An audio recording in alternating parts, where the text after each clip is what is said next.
Hello, everyone. We are back. We are here for another excellent show, I think. It's me, Steve, and Pete today. How are you guys doing? Evening. Good, thank you. Yeah, pretty good. Yeah, you're back. Yeah, good to have you After a back, mate. hiatus. Yeah. I know. Yeah, work as always just takes over. It's mad at the moment. Yeah. It's They've let you absolute out for the insanity. evening. It's getting worse as well. Yeah. I work at an airport that doesn't fly any planes, and we are so busy. It's insane. How does that work? Well, the thing is, our department, it doesn't make any difference. We're EHS. It doesn't make any difference to us. There's the same amount of people there, the same stuff you've got to do anyway. So it's fucking weird, like rushed off our tits, which is quite nice. Like, it's quite nice to be busy, but yeah, it is. It's quite nice to have a break as well. So we have a few people in the comments already. We've got Mario. Hello. Danny Lee. Hey. We got Ryan. Hello.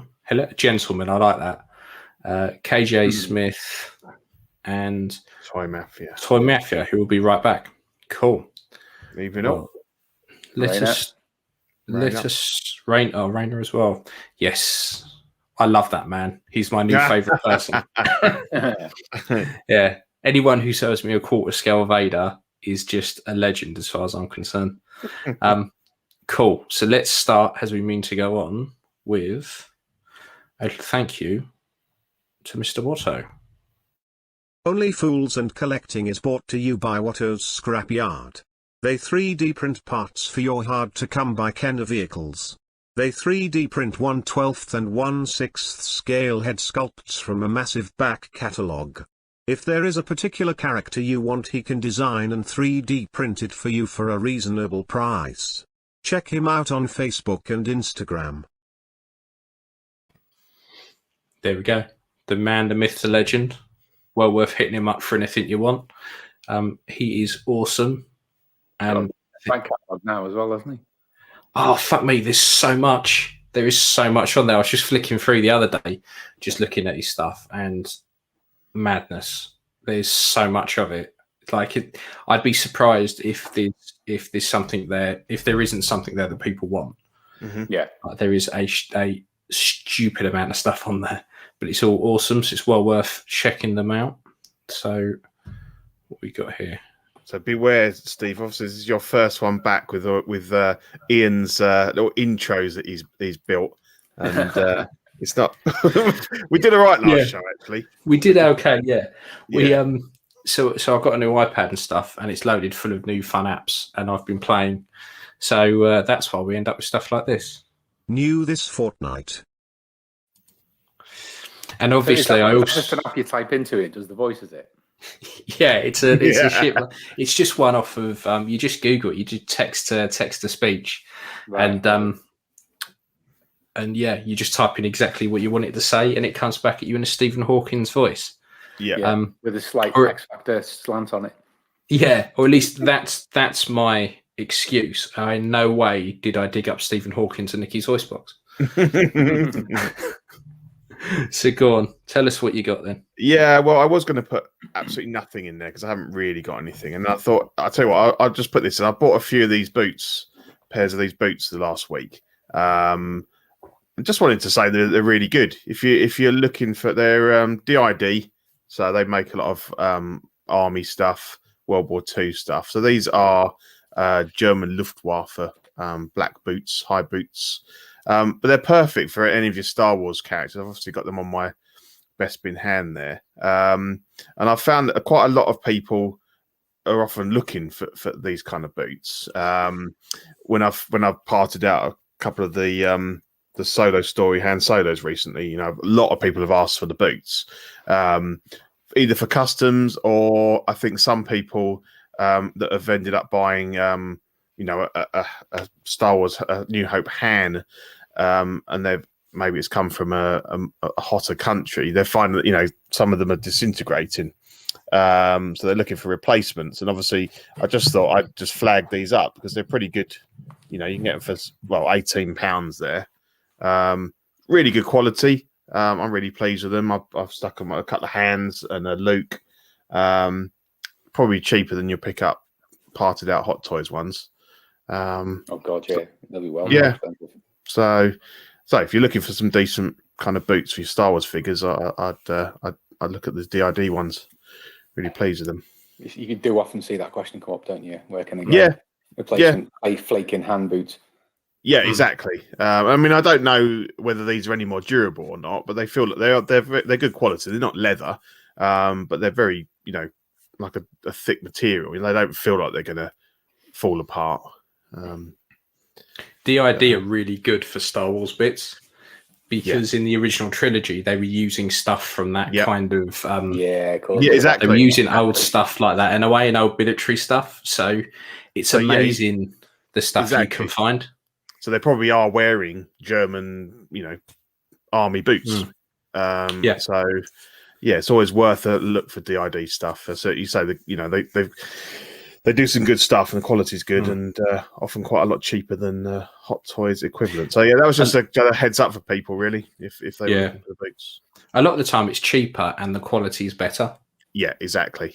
And it's just a case of some people obviously don't know it's out there. If they're new to the hobby and stuff, they're just going to put Hot Toys in eBay and they're going to get all of the people trying to sell these for 50 quid for a pair of boots, and it's a bit of a rip-off really. So there you go. So Steve, you've been off for a while. I know.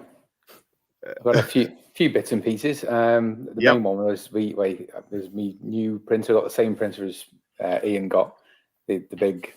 It's probably one of the biggest ones you can get in resin at the moment on a budget level. Anyway, the Mono X, and you'll see what a bit later on the type of thing I've been printing with it. But I got it specifically to do not large batches of small things, but like just really big prints that you can't do on a smaller printer like the older one.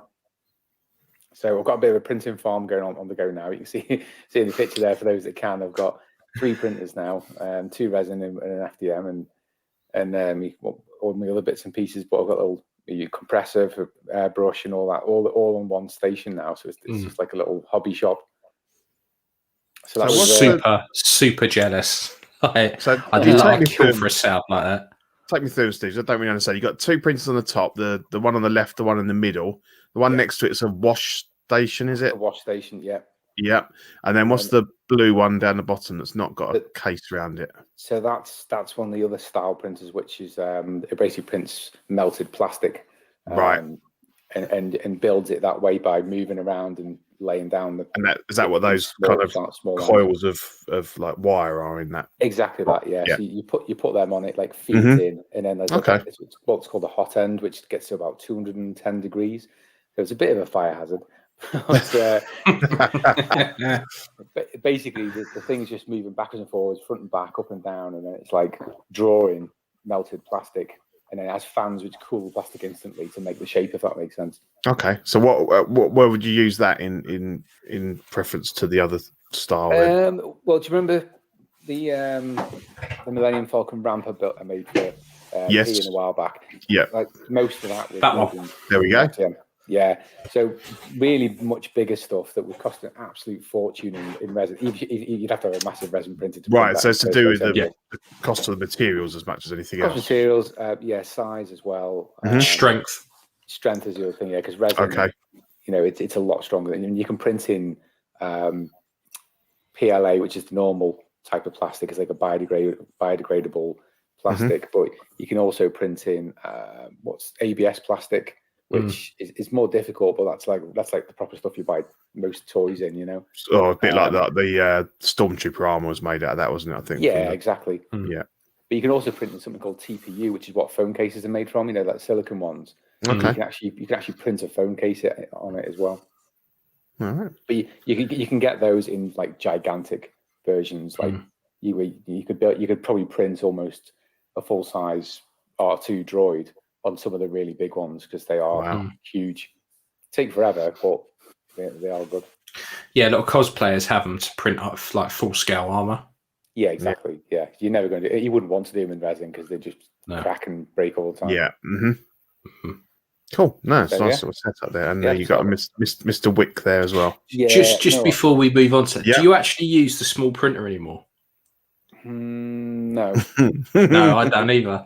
No. I made such a fuss of having it as a spare and keeping it, and know, since I got the big one, I haven't used it. And it's nothing to do with the size; it's more to do with the fact that a 2-hour print on my Anycubic will take like 6 hours plus on my little one.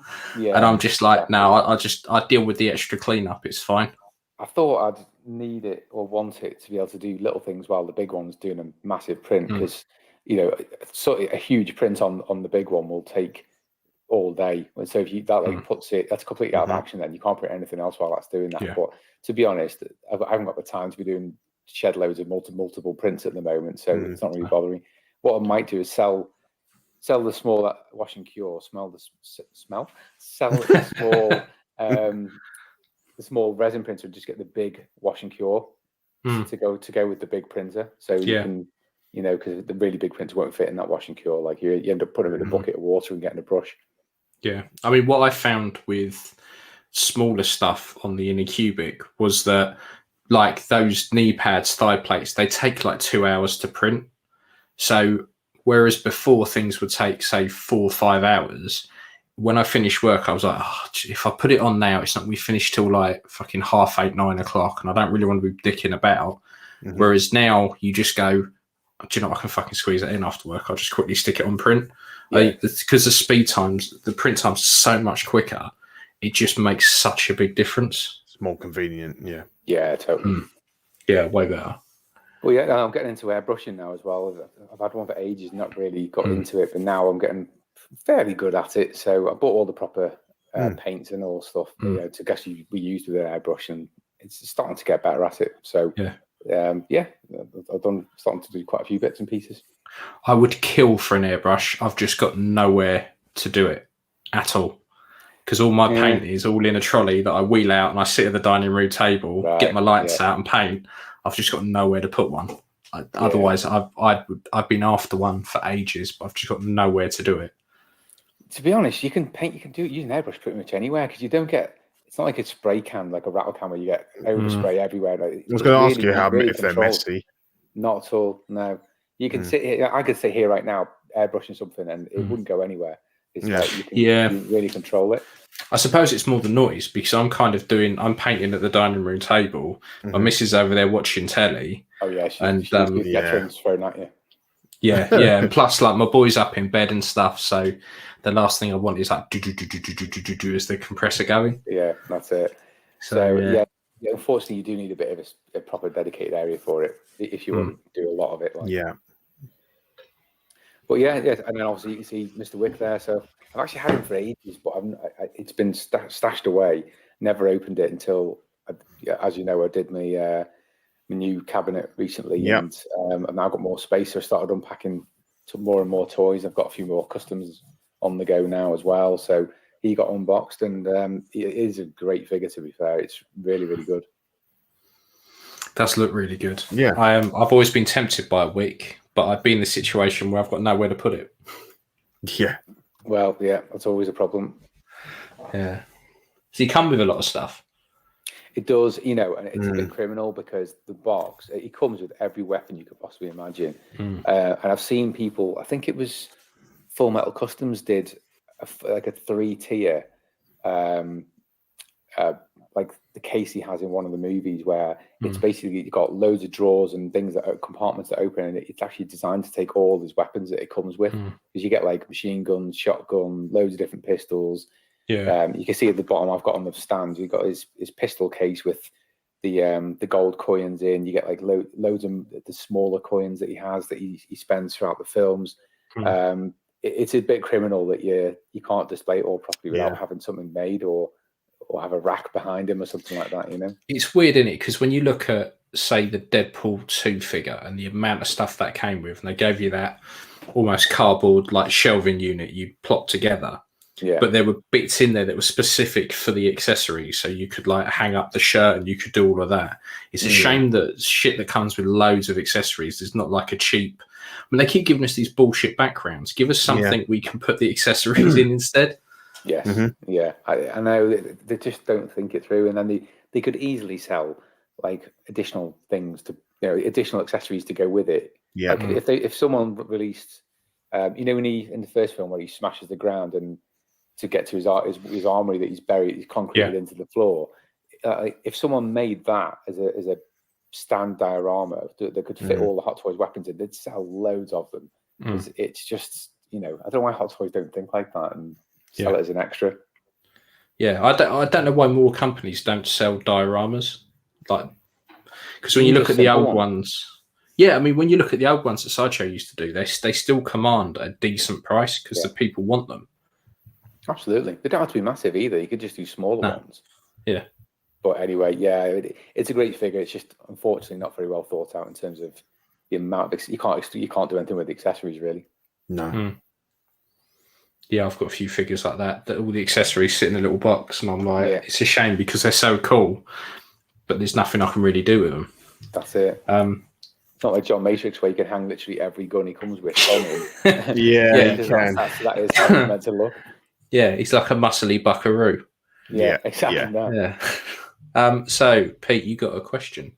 Oh, yes. Pete got his cockpit yet? No.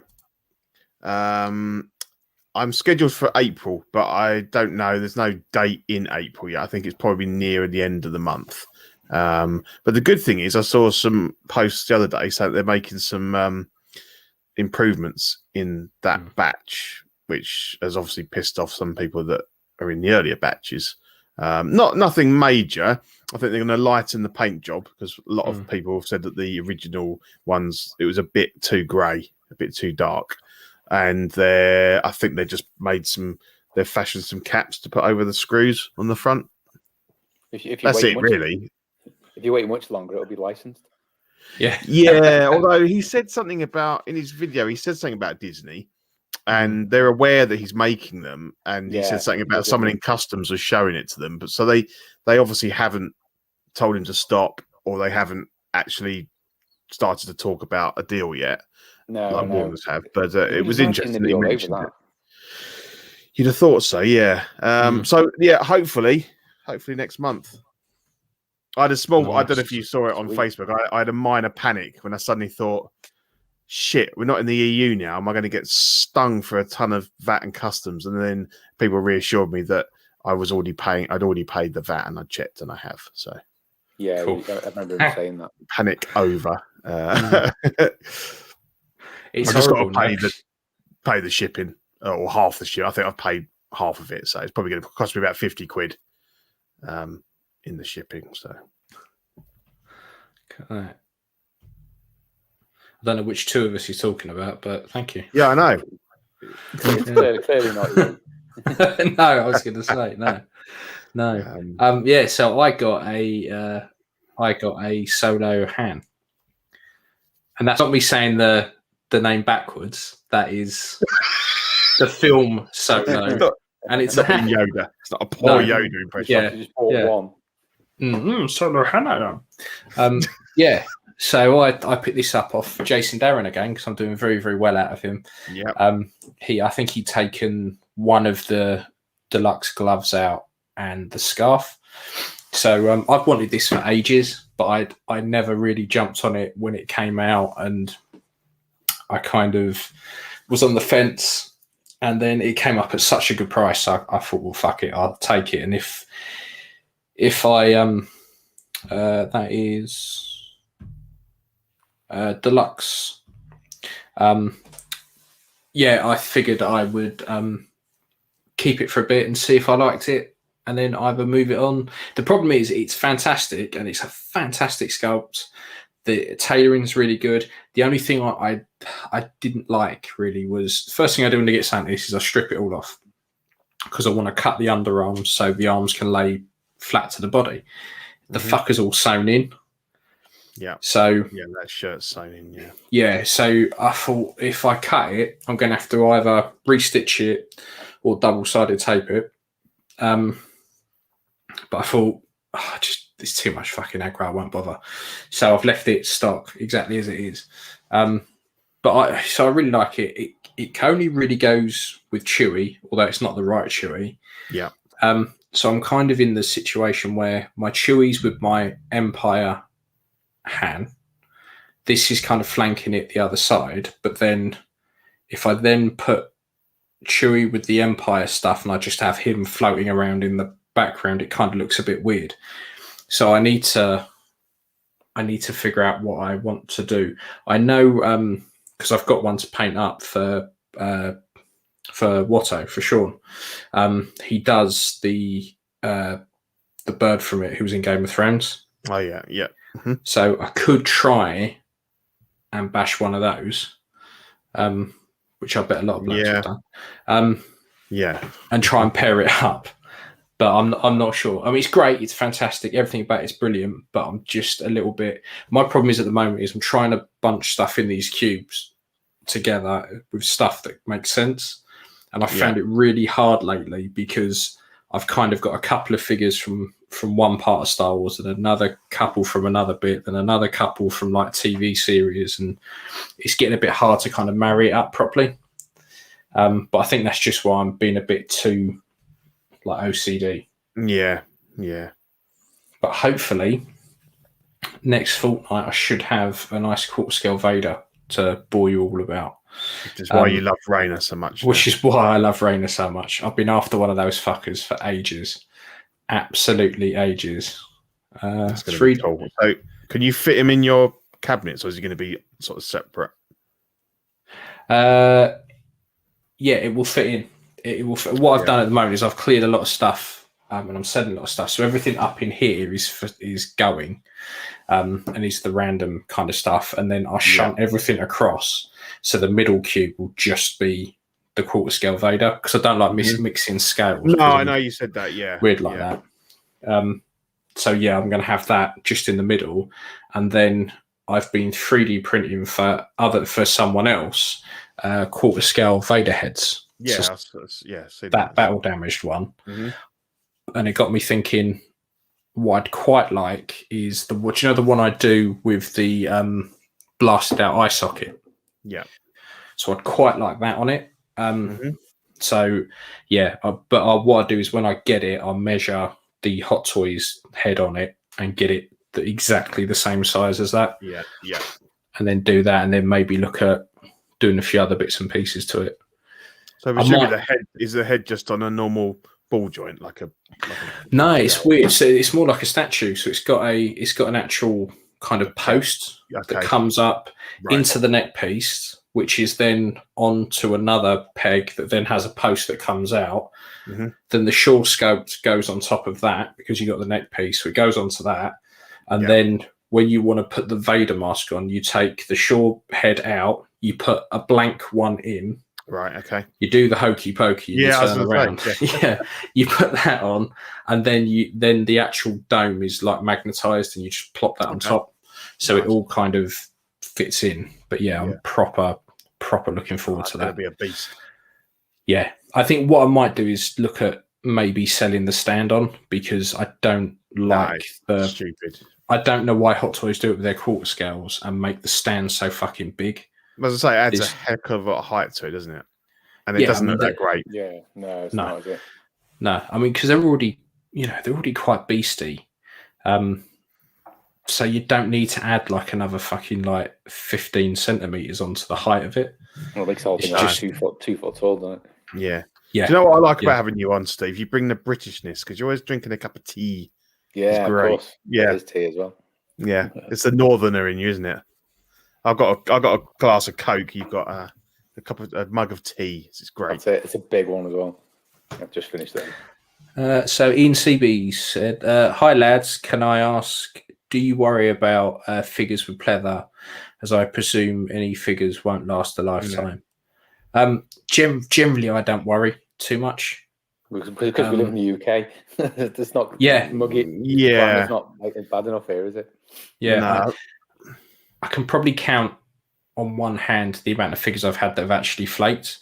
And a lot of those are because they're like super old more than anything. Yeah. Hellboy, the original Hellboy, I had major problems with, but that's just part and parcel of what they were knocking out back then.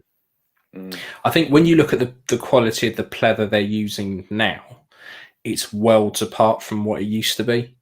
Yeah, it's got it used to be quite it used to be quite thin, cheap, So as soon as that top layer dried out a bit and it moved, it would just all flake off. But everything now seems to be quite a lot thicker, which I think is gonna help. Interesting to see how many DXO5s are going now. They're 10 years old now, and a lot of people. Still all right, you know. The only thing that's gone is the bag. The jacket's all absolutely fine. I've got the jacket doesn't tend to go. I think the belt and the holster are normally the worst. The holster just peels away. I've got the crow figure. I've got that. That's got a pleather jacket which is known for flaking, and it's absolutely fine. Yeah. So no, I mean I don't worry about it. You see some of these figures in like Malaysia and the Far East where it's just like really. I think that's the problems, and even though they've been sitting in boxes, and they're they're obviously the temperature within that box has kind of affected the person doesn't necessarily know there's any problem, and they sell it as kind of new or whatever, and quite honestly, and then someone opens it up and they just put the belt on and it just all falls apart. Yeah, that's it. You see it happen, don't you? If you buy 6 new in box figure, but you can guarantee it's knackered if it's come from Asia. What you've got to be careful of is people use all kinds of weird and wonderful treatments. Yeah. And that can end up doing more damage than good. So I painted up a Batfleck BVS Batman for someone, grayed it out, absolutely fine, off it went, not a problem. He sent it back because he put a new cape on it. He put one of the, I think, Unreal Customs capes on. Yeah. And it's been treated with something, because as soon as you open it up, you can smell like it's like a very sweet kind of you put the shit on cakes, didn't you? Like an icing kind of smell. Weird. It's really sweet. Like the cake's been treated with something, but everywhere that it's just lard. It just thinks of lard. Yeah. So everywhere that the cape has touched the figure, it's left this like weird residue, and it's darkened it up. In fact, I've got it sitting here. So, like, this is what you've got to be careful of. So I don't know if you can see, but you see on the shoulders how it's gone a different colour to the rest of the figure, because whatever's on there has come off. And as soon as I opened it up, I was like, it smells like air freshener. It smells like a new car, because it's those types of wipes that have been used on the cape. Yeah. So you've got to be really careful. Yes, you've got to be really careful when you put like treatments on, because you could end up doing more damage than good. Yeah, the only one you really use is that 303 stuff. I've used that's okay. The Nolan Batman, and it does keep it in good condition. Yes, that's just what Ian's asked actually. So living in the UK, is with treatment 303. Yeah. It depends what it is. I mean, I think with belts and stuff like that, they're easily replaced, so it's probably not worth, just take it. Like Danny's saying, his belt and holster's just gone, but most of the time it's okay. The only things I've treated are the Alien Warrior, the kind of soft plastic jaw bits. I put some 303 on that, and I also had to do some repair work on the Ed 209 because that's really bad for cracking. So anything rubber, I'd worry more about rubber than I would. Rubber stuff. I wouldn't put it on pleather. And if it's boots or like we were talking about, or holsters or stuff, they're not too bad to replace. And obviously, a hand solo holster is not quite as easy. But always worried about his Quarter Vader and Spider-Man suits. I really wouldn't worry about those in the UK. I wouldn't, Ian, to be honest. I know the best thing to do on the Spider-Man suits. I mean, I've got the Amazing Spider-Man 2 suit. I pose the hell out of it, and then if you want to pose it differently and it's all wrinkled and stuff, just hold it over a kettle that's boiled. It is boiling for about 3 seconds. The suit snaps back to its original shape. That's a far better way to look after it than trying to treat it with stuff. Yeah, I did that on mine before I sold it, and I was amazed how it just went back to. It's amazing. I'd never been like witchcraft. So, yeah, definitely. I think Ian's worried because I think it was Ian that bought a set of the solo boots off me, because I think he was the one that picked up a New Hope one, and the boots were shot. So you might be a little bit more worried than you should be, Ian, if that's the case. I think you're unlucky there. As I say, in this country, it doesn't tend to be an issue. Yeah, like I said, I've had. I think I've probably had it a handful of times where something's gone, and normally it's because it's old shit. Then more than anything else, not because it's been like, we're not in the Sahara or anything. It's not dried it out too much. So yeah, I would probably leave it if I was you. Yeah. Cool. And that brings us on very nicely to new releases. Epic, that is. Look at that, eh? Epic. Yeah. I've not seen this. What you have to talk me through it because I've not even. What the Prime? Oh, the Prime one, all my amazing digital skills. No. So this I saw the other day, and it is absolutely fucking amazing. So this is the Prime one, Ash Williams. It's 1/3 scale, and it will set you back £1,000. That's awesome. It is amazing, and look at the amount of heads you get with it. Because I don't think particularly the one on there at the moment is the best. I would definitely be having one of the Deadite heads. So you got 4 heads, is it? If you get the exclusive and you order, this is like an early order bonus or something, isn't it? The Deadite one. I don't know quite how they're doing that, but I'm a big Evil Dead fan. I think the only thing I had heard is that loads of people had theirs shipped, and you see where Henrietta's in the basement there. Yeah. There's all that chain work. There's an actual little mini hasp and staple and stuff like that. They were missing because they're pieces you have to kind of plug in yourself. But apparently, most people that have had that have reached out to Prime One and they've just sent them and said, "Yep, sorry about that. Here you go." Yeah. But I love that. You've got to have it, mate. You've got to do it. It's no surprise I'm a massive Evil Dead fan. And this, as soon as I was like, this is the Ash. It's a little bit clean for my liking. Because at this point in the film, where he's got the chainsaw hand and he's all ripped up and that, he's been through the mill. But I understand this is kind of like an amalgamation of different bits and pieces. But it's an idealized kind of look. I mean, but I love the fact it's got the stag head with these. The laughing stag. Yeah, it's been. I mean, I would love this as a diorama. That would be perfect if someone made that just for the Sideshow Ash to plonk on. I mean, the Henrietta looks fantastic as well. Like, I'd love a 6-scale Henrietta.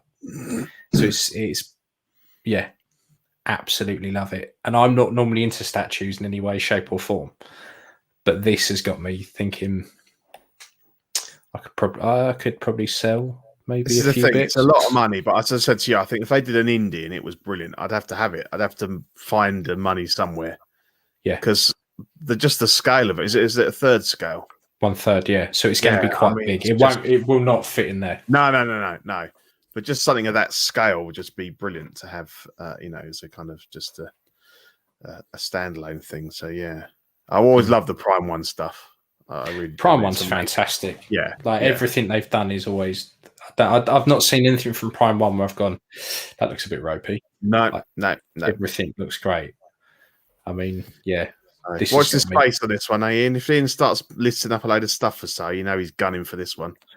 Yeah, I mean, I'm already playing catch up with the Vader. I've already got stuff I've listed cheap just to try and get rid of stuff. Are they quite limited in number? They I never really, Yeah, I think they are. I'm not 100%. If they sell out and you quickly kind of thing. So I think it all depends on what it is, because I know they are limited runs of stuff, but I'm not sure how many. But typically, when you look at a lot of Evil Dead stuff, once it goes, because they don't make a lot of it. No. There's not a lot you can get. No. That's the thing. I mean, I was looking in the groups the other day, and it seems that a couple of people have just managed to buy like Sideshow Ash figures, like the newer ones. Okay. And I've not seen one up on the groups for sale for a couple of years. No. That you just don't see it. But if someone got these heads and shrunk them down, I'd have one. Yeah, because they're spot on. Also with these, isn't and guys like Eddie and stuff that are moving into the statues, I think you've got to be bloody sure you want to keep it, because you don't want to be selling this on and worrying about the shipping and it breaking and stuff like that. You know, you've got to know that you want to keep this thing for good, because it's too much grief to try and, you know, sell them on afterwards, I think. I couldn't imagine the aggro. I mean, you think how finicky people are about hot toys. Yeah. And at least if you bought it from Prime One and it comes broken, they've got to replace it, or they've got to send you the missing bits. But once it's in your hands and you sell it to someone, then you're just fucked, aren't you? If something goes wrong. Yeah, you're very beholden to the postal service. Yeah, exactly. And I've not had great experience of that recently, so I certainly wouldn't. But yeah, it is a cool piece, definitely. Oh, I had a parcel the other day. I sold a thigh knee pad set. And the guy sent me a photo of how he said he ran downstairs and gave the postman a bollocking, because the postman was trying to put this parcel about that big by about that wide through the letterbox. Oh, nice. And it was. Do you know in Father Ted when they get the car and they crash it, and he comes out and he looks at it and goes, "Hey, it looks okay, Ted." And he's looking at it from the back, and he goes around the front, and the whole front's pushed in like an accordion. Yeah. It was exactly like that. Half the package looked absolutely fine, but the rest had just gone. And obviously the knee pad had just gone, snaps in half. So I was like, look, I'll give us the details. I'll put a claim in, and when I paint a new knee pad up, I'll send you one. But stuff like that just doesn't fill me with confidence that anything's going to turn up remotely right. Oh, look, Danny Lee, you shouldn't be camera shy, mate. We're all beautiful human beings. If you're more than welcome to jump on here whenever you like. Mind you, have you seen his face? Don't. You're gonna give him a right complex. Yeah, we love you, Danny. Yeah. If I can turn up and not break the camera, I think you'll be fine. We've got Mark as well. Hopefully, end of next week, I'll have Rogue One myself. Nice, very nice. Yeah, and then we had this Mob Boss present toys. We only talked about the pre-order, I think, didn't we, a couple of weeks ago? Not that long ago. Yeah, I was surprised how quickly this came out. So this will cost you 101 quid. Doesn't offend me. No. I think it looks okay. I think it's out. I don't know anyone who's had it in hand as of yet. So I would be very keen to see what it's like in hand, like compared to these pictures. Mm-hmm.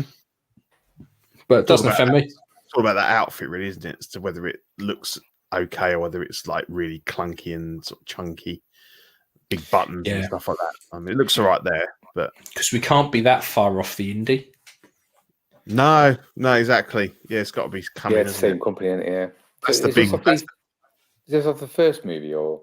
It's part two. When part two, yeah. When Corleone, when the Don first comes to America, so he kind of makes his way through the crime scene. But that's the interesting one, that indie, to see, you know, what exactly is that head, and what's the quality of the other bits and pieces. Is it going to be good enough to be the kind of go-to for people looking to buy, you know, to make an indie?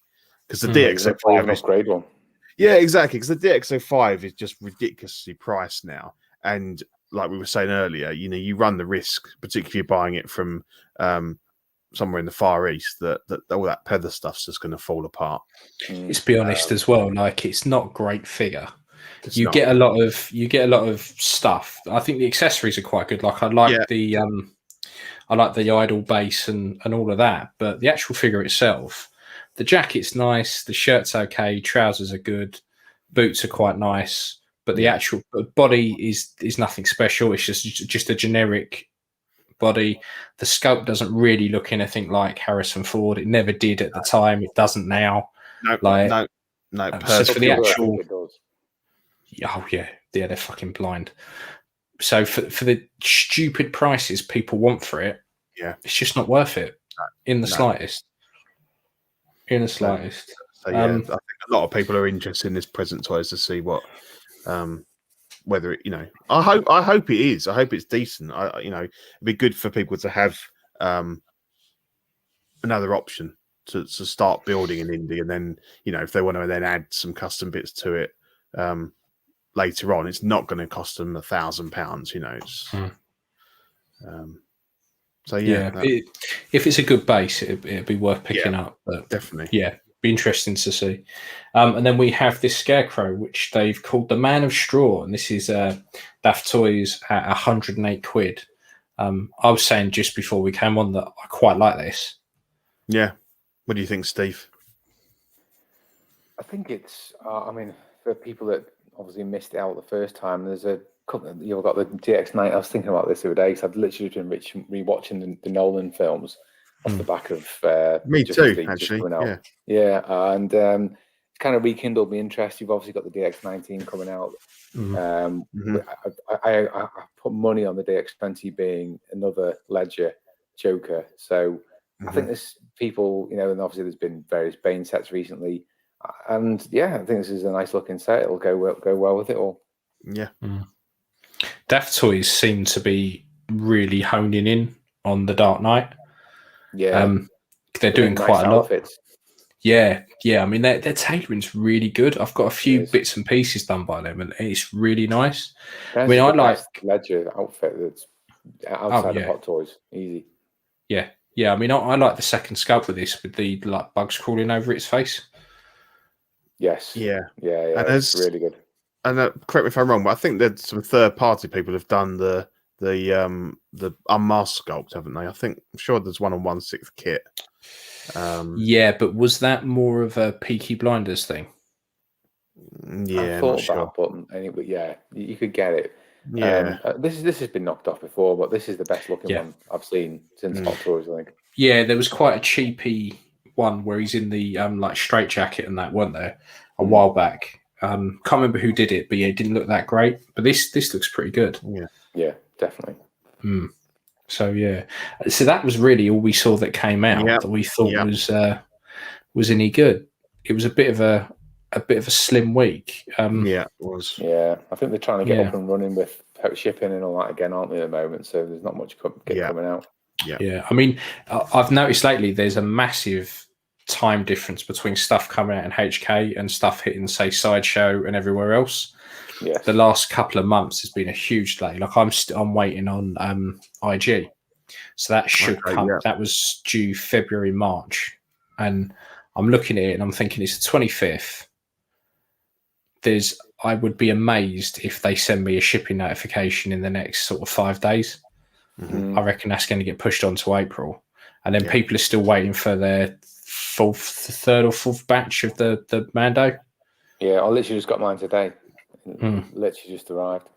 No, that's taken 2 or 3 weeks to get here from being shipped. It's just everything's really slow at the moment. Yeah, because I know there's a load of people on the groups with who ordered the Beskar one, and they are now on their 4th batch that have coming out of Sideshow, which I thought was really unusual because normally it's just it's here, bang, sorted. But I mean, it's fucking stupidly popular figure, but they have been pumping them out.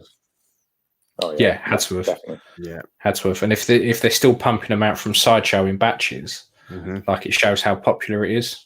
Yeah, because normally it's here, they've shipped them out. Look, it's sold out and it's waitlisted. But they're still taking orders on it and just keep pushing that due day out on the website. It's really weird. Still waiting for Endgame Cat. Yeah, Ian's still waiting for that. Ryan, Mark even. Yeah, Mando Lux hopefully soon. No news whatsoever. It's weird. I just wake up and there's suddenly a notification from Sideshow saying we're going to ship your shit, which I've had worse things to wake up to, if I'm honest. Yeah. Cool. So that was everything out. Now we have coming soon. Just sounds filthy. Yeah. So let's start off with the Present Toy Stock Holiday at 109 quid out Q4 2021. Yeah. I need to go back and watch the film. I watched it very recently, and absolutely loved it. And I wouldn't buy this. I'd buy the Kurt Russell figure, the White Earth figure. But this looks pretty. This has to be a recast of a Rain Man or something, I'm guessing. Yeah, it has to be. Yeah, I'm not 100% sure, but it definitely looks that way, doesn't it? Yeah, I can't remember who it was. It was either Cult King or I'm Mini Me or one of them high ends that did these figures ages ago. I mean, it looks really good. Yep. But like I said, it's been such a long time since I've seen the film. I need to go back and watch it again. I don't think I've watched it since it came out, to be honest. Oh, it's quality. I mean, it's got Michael Biehn in and everything, hasn't it? You know. Yeah. Totally forgot about all that. I've been going through watching old films lately. Like I sat down and watched the original Planet of the Apes again the other day. Quality. And I hadn't seen that for years and loved it. And it's weird because on Disney Plus, they've got that one, all the new ones apart from the newest one, but none of the other Planet of the Apes films. And I was like, oh, fuck. So I went on Amazon and they wanted like £6 for the second one. And I was like, I don't think I really want to. That doesn't surprise me already. I haven't seen this one. You need to watch it. It is fantastic. Eddie, just give us a list of movies you have seen. It'd just be easier. Yeah.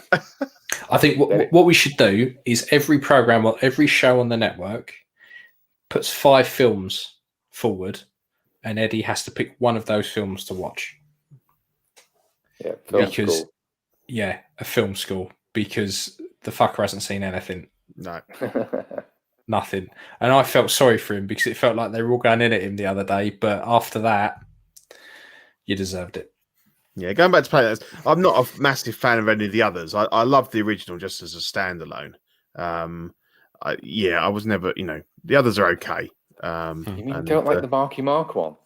Oh, I didn't mean that. I meant the original. No, I'm joking. Yeah, I'm not a big fan of that. It's okay. Visually, it looks all right. Yeah, I it's like the new ones. Isn't it? The new ones are really well done. Yeah, they are really good. Yeah. Yeah, I'm not a fan of the newer ones. To be fair, I tried. I think the Wahlberg one I watched and thought was okay. The others, I was a bit like, okay, Malfoy getting beat up by a gorilla. I was a bit like, okay, fair enough. You can't beat a bit of Charlton Heston, definitely not. Mark, I don't want to make fun of Eddie because he grew up under a rock. This is going to border on cyberbullying too. So Eddie's used to it. He's used to it, yeah. So we've got the present toys: Enoch Nucky Thompson, £109 out Q421. I've not seen this ever. Any of these? Was it? I watched the first couple of series. Boardwalk Empire. Kind of got a bit. Yeah, I got a bit bored, to be honest. But I watched it all the way up to the point that they were going to put some new road in that was going to bring him more business. It's a good program. It was great. If you don't mind a bit of mother-son incest now and again, that was weird. I mean, it was great. I liked. Well, I don't like the incest, but I like the program. And he was, because Steve Buscemi has never been that intimidating ever. No. I've never watched something and gone, wouldn't want to mess with him. But he played a really good bad guy in this. Yeah. Because it took a couple of episodes to realise how much of a bad guy he was. So yeah, worth it. I'm surprised that they're releasing a figure. I know custom guys have done it, but it's not something that no. Yeah. What would you put it on the shelf with? And I think that's the problem. I think that's what present toys have got to be really careful with, is it's almost like they're just looking at the high end market and going, we'll have one of them, making their version of it. But most people, okay, you probably get this because it looks cool, or you might be able to use the scope or something like that. But what are you going to pair it with? You've got to be like me and have like an oddball shelf. But I've got the luxury of being able to do that, but most people can't. Yeah. No. Whilst we're on the subject of gangsters, anyone watch that Capone on Netflix? No. Oh man, that's weird. That's weird. It's what I mean, you got to watch it. I mean, it's Tom Hardy, and he gives a usual sort of Tom Hardy performance. He kind of becomes, but it's set when he's old, like in the last year of his life, and he's had a stroke, and he's kind of like incontinent, and he barely talks. You know, he's like, he's a bit like a Rocky kind of at the end of the first. But you should watch it. But it wasn't quite what I was expecting. And it's basically he's kind of descent into, he was this big man, and now he's kind of, a bit odd, because I thought it'd be more, to do with obviously, more of the, but you don't really get that many kind of flashbacks or anything anyway. Give it a go, but it was a bit hard going. You've not really sold it here, Pete. No, I know, and I love Tom Hardy, and I think he's great, but yeah. It's no untouchables. I'll tell you that. So, yeah, I might give it a go. Probably won't, but I might. You'll know within 10 minutes whether or not you want to carry on. You either love it or you hate it. I think so. Yeah, the Marmite movies. We'll both add it to the bottom of our watch list. Yeah, do that. Yeah, if we ever get there. Yeah, and then we had this ordered. I know, I'm so tempted. The Hot Toys Superman and Batman double pack. This is 382 quid on Sideshow due March to September. I'm so tempted. Did you say you've ordered it, Steve? I've ordered it, but I've only ordered half of it. So you got in with someone else, have you? Yeah, so many people have done that. So what are you, team Wayne or team Kent? Wayne. So you want the Nightmare? I don't want the black suit. I'm not bothered. No. There's so many people who missed out on Nightmare. Yeah. And want that, but don't want soups. And then there's people that bought Nightmare, so don't want another one, but want soups. So it's perfect for both people. Yeah. Yeah. And I do like the Nightmare Batman. I just don't know what I'd pose it with. I did have it once. Did you? Sold it foolishly, but it's a beautiful in hand. It's a beautiful figure. It really is. What did you think of the coat? Did you buy one of the third-party ones, or? The one I bought actually came with the third-party one and the original one. Because I know Kit's doing their one again. Yeah, I've already ordered that, so I've got I've got a coat I'll have in 2 months. Yeah, I'm just going to wait for a figure for another 12 months. Yeah. But yeah, I regret selling it. So I thought if it ever comes up again, I'm going to order one. And I've been saying for ages on quite a few groups that they're going to make this again, and they have done. Yeah. So I just thought I instantly ordered it. So I've ordered too much that's coming out about that time. Otherwise, I'd be all over this. If I hadn't have ordered the Bobber 2-pack, I would have gone for this. Because I really like the Nightmare Batman. Yeah. I really like the Black Suit Superman. Although this is a bit of an odd pairing after watching it. Because of, he doesn't have in the Nightmare sequence for the 2 seconds you see him, he's got his regular suit on. Yeah. So I don't know why, like when you look at, say if you use the Bobber 2-pack as an example, you could get that separate. You could get one of the figures separate. Yeah. It makes you wonder, I kind of get why they probably didn't do Nightmare Batman separately, but they could have offered you Superman separate. They rarely do double packs where you can't buy them separate as well. I can't recall many, if anything, where they've ever done that. No. Well, there's not that many 2-packs where it's two completely different figures. No, there's not. You're right. Yeah. No.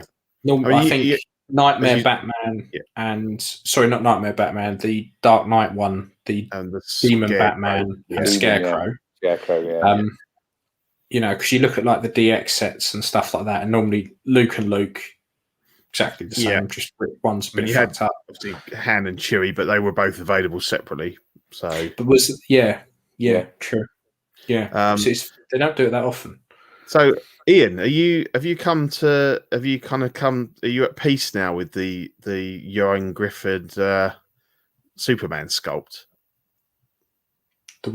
You've always said he looks like the Hornblower guy. It does. It 100% does. I would change the sculpt out. If I'm honest. Yeah. There's I think there's custom ones that look. So I'm about to segue into the fact that I've got the is it the Manipple? I always find that a bit weird.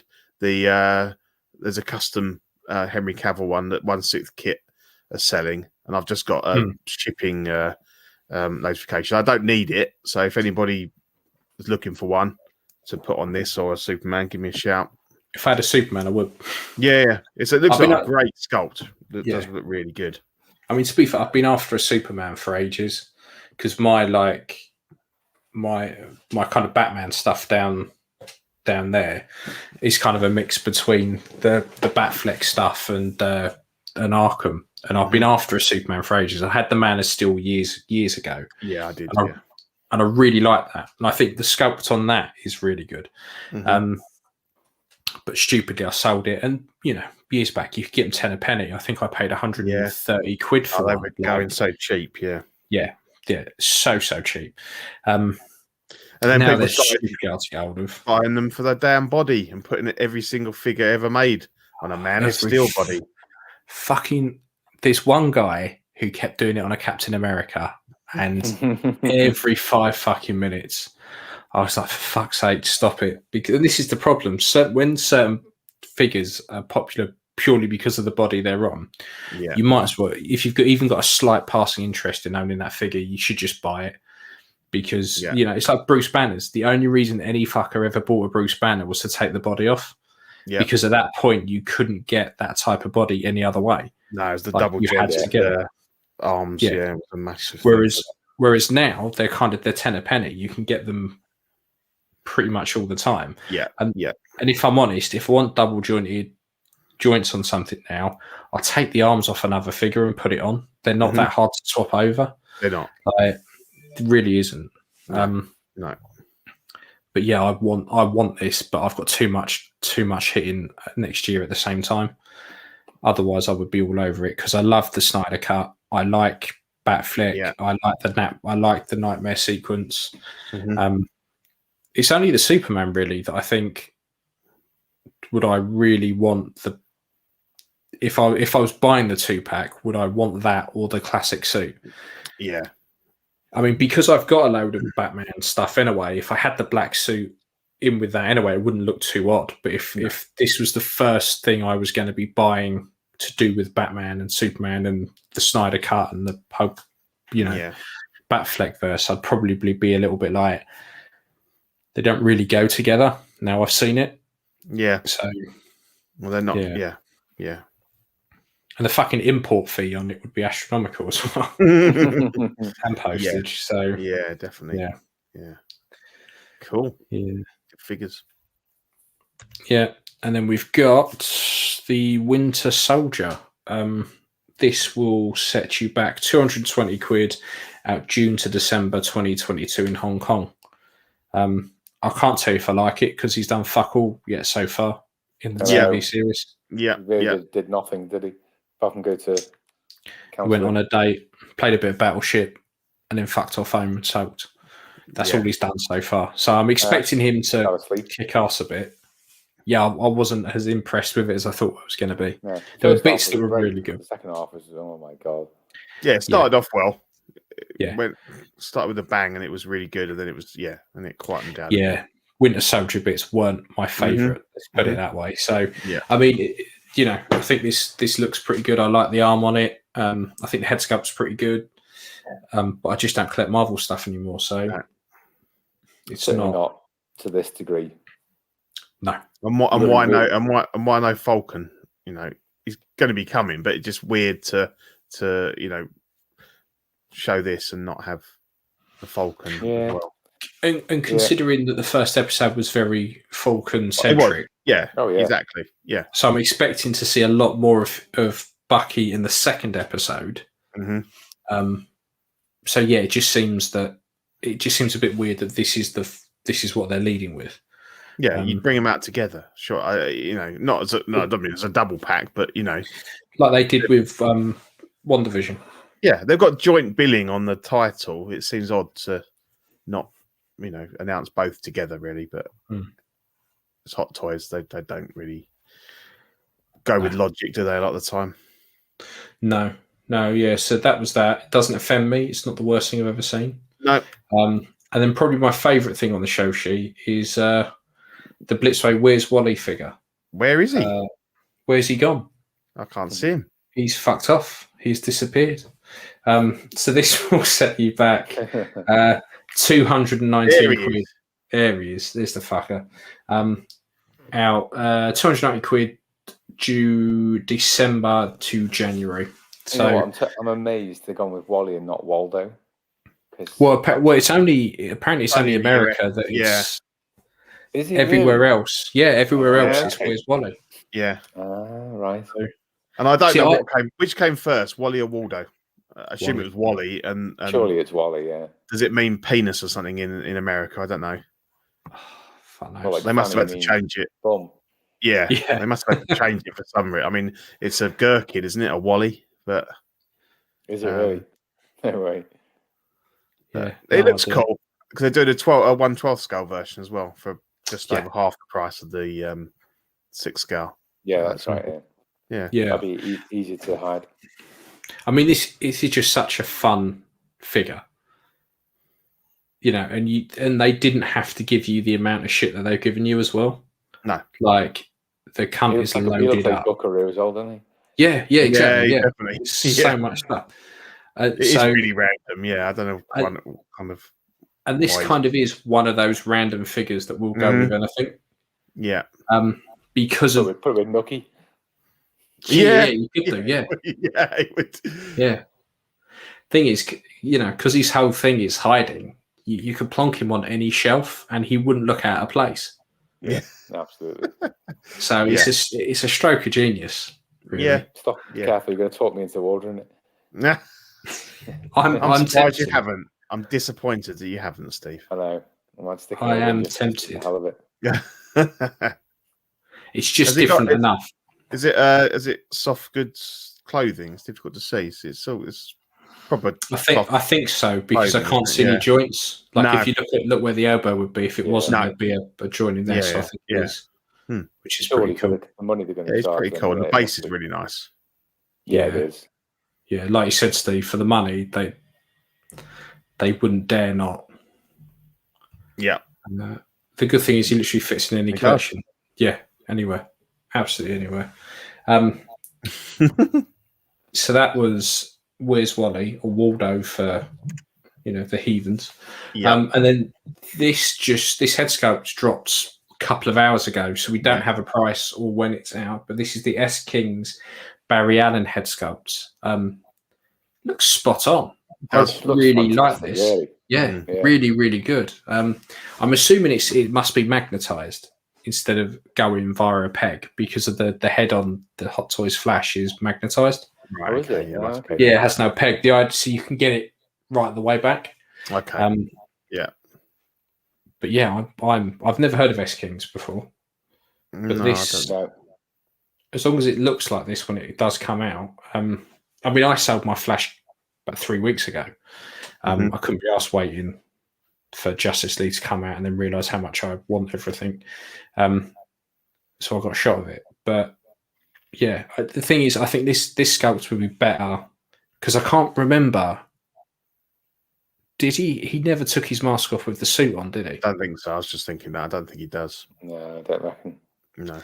No. So if this did have a peg in, you could almost have like a casual clothes one holding a hot dog or something would be pretty cool. Yeah. So yeah, there was that one. And then we had the Elven Legend Agent J for 100 quid. Yeah. At Q4 2021. Is that ships in it? Yeah, you can't complain about that. No, I mean, it's great. Yeah, great price. And that is for everything as well. It's not just a clothing kit in the head. You get the whole lot. Yeah, the full figure, isn't it? Yeah. So Andrew from Keyboard Warriors said S Kings is part of So Toys. No. Yeah. Maybe the arm that's just doing accessories and stuff. Yeah, it seems that way. I mean, they've done head sculpt releases, so maybe they're doing a bit of a keeping So just for the figures now, and they haven't got S Kings for the heads. Yeah, maybe unless they get a load of heat at So and they just open up another company and start releasing stuff out of that. That we all do, isn't it? Yeah, it's been done before. Let the old one die. So hopefully we'll actually get to see this film this year at some point. Oh yeah, I'm looking You forward put to back that. to October again, isn't it? So Fucking wants to, yeah. yeah. Fucking wants to. Thing is, I've got to the point where I just don't care anymore. And I've gotten so used to now just watching films at home that I don't think I want to go back to the cinema. I don't really want to. It's interesting, isn't it? Because the guys were talking about that on CW, and just the convenience of being able to watch it in your own home, pause it and go for a piss.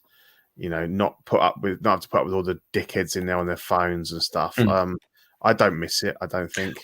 I for one, I don't know why people get the ump about paying a subscription and then having to pay for a brand new release. No. Because we've been doing that for years with stuff like Sky. Yeah, exactly. You know, yeah, it's an age-old model. It's happened quite a bit. You know, and if it's 20 quid, well, if two of you go into the cinema, that's done anyway, isn't it? Yeah, it ain't cheap, is it? No. The only time I take me, my missus, and my boy to the cinema is when we do like those movies for juniors. Yeah, the cheap ones like, on like a Saturday morning or whatever. Yeah. Yeah, we have to get up at the crack of fucking dawn to go watch a fucking 20-year-old film. Yeah, yeah. Otherwise, it will cost me probably about 60, 70 quid just for the three of us. Yeah, yeah.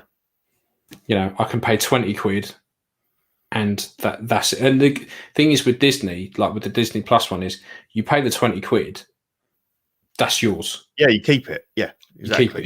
It's yours for as long as you're signed up to Disney Plus. So it's not like what Sky used to do, where you would rent the film, and then you would have it, or like Amazon, 48 hours or whatever. Yeah, you rent it. You got 3 days to watch it. Yeah. You know, it's yours. You can watch it as many times as you like. Yeah. You know, and then it just becomes part of the package. I just don't see it as a problem. I would much prefer to be able to sit at home and watch all the films. There's some films I want to go to the cinema and have that experience with, like Star Wars and things like that. Yeah. I think the only thing I can think of that I really want to see at the cinema and in 4DX, particularly, is Maverick, because that is going to be amazing in a 4DX. You know, but now that I've got the projector at home, I have even less inclination to go anywhere near a cinema in the near future. But Bond's going to be an interesting one, because also we talked about that before, and nobody wanted to pick it up because of the amount of money that MGM were after. So I think that's going to have to be a cinema jobby. Thing is with Bond is they're in that. Yeah, and the thing is with Bond, they're in a situation where, you know, they've got like a 60-year legacy. Like, they know people will come and see James Bond. Yeah.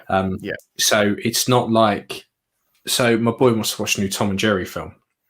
It's on Amazon now as like a preview for like 15 quid, I think, to rent it for like 3 days. And I've sort of gone to him, wait, and that will just become part of Amazon at some point. So there's certain films that you kind of go, you judge it on the film, don't you? You go, I'm not paying 15 quid to see that. Like, I wouldn't pay 40 quid to see it. I'm not paying 15 quid for it. I wouldn't pay a fiver to watch that. No. But James Bond, they know that they can hold out, because it doesn't matter if they delayed it for another year. They will make their money on that. Yeah. Yeah, Zach. Popcorn in bed with a 120-inch screen. Yeah. Exactly. I didn't know you had the projector, Zach. Cool. I joined your gang. I'm doing that in the next house. I can tell you that much. Yeah, hopefully going to get it ceiling mounted over the Easter holidays. So, and then it'll be nice in its proper place then. But it's definitely cool. Definitely, it's making me go back and watch like movies again.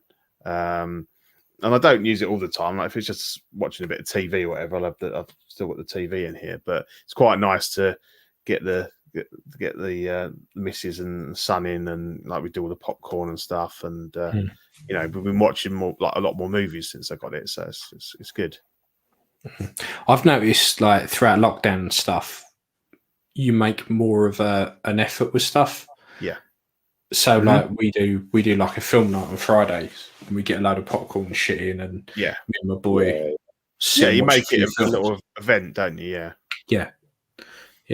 So we're doing the Batman one. So we've done not the Nolan ones because he's only 10, but we've done 89 and Returns. He really liked those. I'd say Returns is worse for a youngster than the Nolan ones. Yeah. Questionable parts, isn't it? There are with the penguin. French flipper trick. Yeah. But that's just goes right over his head. I mean, he's not done the sex ed stuff yet. But we did watch Batman Forever, which was okay. It is a bit long, isn't it? But we've got the Batman and Robin travesty to do this weekend. I mean, Mr. Freeze over your head. Good for kids. Mr. Freeze is good, but apart from that, it's but we'll finish it off. But it's been good watching them on the big screen, and you appreciate the decent job they've done on some of these 4K remasters on the older films. The Batman and Batman Returns are really good. Yeah, I watched Batman 89 in 4K the other week, and it is stunning. It's really good. Yeah. You just see stuff, and especially with the projector as well. You see stuff that you've never noticed before. Yeah, because even if you've seen it at the cinema, you're still that far away that you kind of don't always. Whereas just watching Star Wars is great. It's just like looking at little details on R2 and stuff, and thinking, "Oh, I've never really noticed that before." So it just brings a new appreciation of movies, I think. That's awesome. Yeah. And then we had Hot Toys have teased this. They just chucked up a picture of Hot Toys Echo Base. We have no idea what it is. Fucking clue what it's about. So we were kind of speculating in the chat, weren't we? Is it going to be a new store somewhere? Is it going to be an event? Is it Yeah. Because they've got that Rebel base, haven't they? Which is in a different part of Hong Kong. Yeah. But obviously, the people were hoping it was going to be, a start of a Hoth figure range, but the fact that nothing else has been, it's difficult to know. And I think it's more likely to be a store opening somewhere. Unfortunately, but we could dream. Yeah. Well, I'd love for one to be opened up outside of, but it just ain't going to happen, is it? No. It just isn't going to happen at all. No, and I can't see they bother with the US because obviously Sideshow have got that all wrapped up, haven't they? And they're not going to do it in the UK.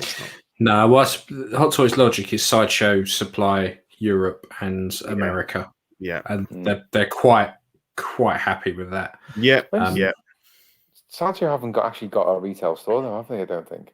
No. It's just like a big warehouse, I think. So I don't know. I'm genuinely surprised. Like Sideshow hasn't branched out into other countries. Because they generally do a bit of everything. I just don't quite get it sometimes. So anyway, watch this space on that one. We don't know what it is. Hopefully, we might know a bit more by the next show. Obviously, Star Wars based. Yeah. We can tell that. Yeah. Other than that, that's about it. So we got that time in the show game. We would like to thank Mr. Watto. Only Fools and Collecting is brought to you by Watto's Scrapyard. They 3D print parts for your hard-to-come-by Kenner vehicles. They 3D print 1/12 and 1/6 scale head sculpts from a massive back catalogue. If there is a particular character you want, he can design and 3D print it for you for a reasonable price. Check him out on Facebook and Instagram. So we are now into pretty much the meat and potatoes of it. The shit we've been watching, and I think it's no surprise to anyone at this point that we've watched the Snyder Cut. The black and white version dropped today, apparently. Oh right, okay, I heard that was doing with that. Coming. That's not why I put a black and white picture. It's just the first time I grabbed. But apparently there was like a little extra Joker scene or something in there. But I was like, I don't. Oh, really? I'm not sitting there for another 4 hours just to watch the same film I watched last week for 4 hours in black and white. As much as I loved it, I'm not doing it. I can't. I'm not doing it. No. It's like Wolverine, Logan. They released a noir version, didn't they? Oh, they did. Did Fury Road as well, didn't they? That's not a black and white version. So did we all like it? I loved it. Yeah, very much. I thought it was really good. Massive improvement on what's it called? Justice The Whedon League. fiasco. Yeah. Yeah, I like that. Yeah. No, I genuinely, I really liked it, and I think it's in what I thought was quite interesting is I've watched a lot of people kind of talk about it, and it's very easy to see the people who have really not watched any of the animated films, not read any of the DC comics, and generally aren't that clued up on DC. If that's fair, because you hear some people saying, about Martian Manhunter and stuff like that, and they just get the point of him because they don't know the background. And to be fair, you could say that as a criticism of the film, because it just kind of goes, here's this character that if you don't know about him, it ain't going to make any sense. But I've takes a back seat for the whole thing, and then comes up, and then says, "Yeah, if you need a hand, kind of." So, but the whole point is, he doesn't need to step in. No, there's no need. He doesn't step in through any of the other films because you've got people like Superman there. Yeah, there's no need for him to get step in. When Superman fucks off and it's Steppenwolf, well, I'm not being funny, but there shouldn't really be any reason why Batman, Wonder Woman, Cyborg, and the Flash couldn't deal with that. Yeah.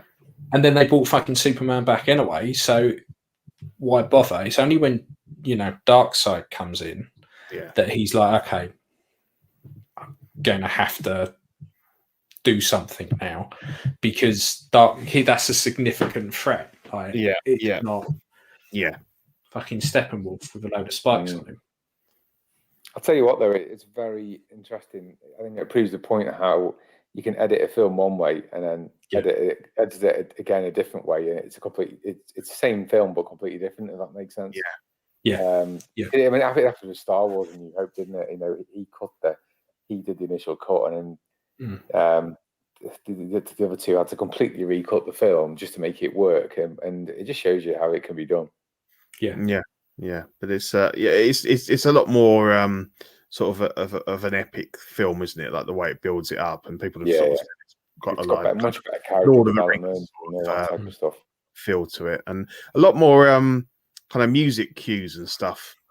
I found that it was good. The Danny Elfman soundtrack, didn't they? Yeah. I mean, I watched it in a couple of sittings. I didn't watch it all in one go. I did. I watched it in two. Yeah. I think they should have released it as two films. Obviously, released it as one all at once, but just split it into two chunks. It's in chapters, isn't it? Because it was I like the fact it was in chapters, so you could kind of say, a couple of times I was like, right, I'm gonna leave it there, and I know where I come back to, because obviously the way we watched it, it doesn't save where your progress is, so you have to, when you put it back on, you've got to kind of skip. Oh, mine does. Did it? Mm-hmm. Okay. Yeah, so I've watched it through my telly. What you used to watch it. Yeah. Oh, mine didn't, so I had to fast forward through to find where I got to. I find if you download like Kodi and use it as a media player, it's really good. You can do all that. It will just, because my old telly was exactly the same. Anything I would watch plugged into that, it would just go 6 hours. Is it tough shit? You're starting again. Like, it wouldn't like it. Yeah, I stuck it on a drive and put it in my Xbox One, but it didn't save where I was. Yeah. The film was awesome, but why Darkseid forgot what planet he was left. Yeah, I must admit that is something that I thought they probably could have explained. He was there. Why didn't he just come straight back? It wasn't like, how do you forget? Particularly when he's the character that is like all powerful, and it's like it's meant to be the one planet that's managed to push him back. You kind of remember where that was. Yeah. You'd put a sign up, wouldn't you? But yeah, I really put a pin in Google Maps. Yeah. The bit I thought was a bit kind of shoehorned in was the nightmare scene. Yeah. Oh yeah, I think loads of people have said that same. Because you're watching it and you're like, well, they've released they've teased the figure. Is there even when's the scene coming? When's it coming? You know. Which I felt very tacked on, didn't it? Yeah. I still don't like Leto as Joker. No. I thought I might like the rehash of him because I hated him with all this bling with the tattoos and all that crap. But I just don't think I like him as an actor doing that role. I much prefer the way Nicholson and Ledger did it. Even back in the old '60s TV show, I prefer the more cackling, insane type Joker. He played it a bit strange, I think. Yeah, I mean, I preferred him more in this than I did. Yeah, the other times. The dialogue with Batman was good. It was quite meaty. Just not for me. Yeah. No, yeah, and I think when you look at some of the other characters, they kind of it's like Deathstroke and stuff like that. So that was there for fan service. Lex Luthor was there for a bit of fan service, but that was really well done, like stupidly well done. And I know he said they're not going to do any more, but they also said that the Snyder Cut was never going to come out. So looking at how popular this was, I think that he's been very clever to set the scene for other things that could happen. Because I think it would be a real shame just to stop it here and go, right, that's it, no more. Yeah. Particularly like we now, you've got Deathstroke who now knows who Batman is. You can't fucking leave it there. Don't play me like that. Mm-hmm. That shit could be epic. So yeah, I think 4 hours of this was perfect for me. Loved it, really, really loved it, and it was great because you really got the impression that Snyder really gets DC, and he likes DC. You get the impression that he's an actual fan because of it's just the stupid little nods and stuff like that are in there that you don't you don't generally see in most DC stuff. I like the way we had lanterns in there. That was really cool. So, historically, did Snyder have to drop out because of his daughter, or was it kind of professional differences, or a bit of both? It was his daughter, I think. It was largely his daughter. Yeah. So he dropped out, which is understandable, and then Whedon came in and went, okay, I've seen that. I don't like that. We're going to do this, and that's a lot of studio interference. He had to have Cavill back for reshoots, and then they had Tash Gate and all that bollocks because he was already filming the Man from Mission Impossible stuff. Yeah, there's an awful lot of studio interference though. That Joss Whedon got a lot of the blame, and he did do some crap stuff himself, but he was told to make a lot of the changes. The studio didn't like what Snyder had done, and you couldn't put out a 4-hour movie in the cinema. It was no chance. No. Well, I think it might end up in the cinema once them. I think, and this is another good thing about COVID. But if COVID wasn't about and it hadn't caused this cinemas to close and shit, this wouldn't have happened. No, not in a million years would this have happened.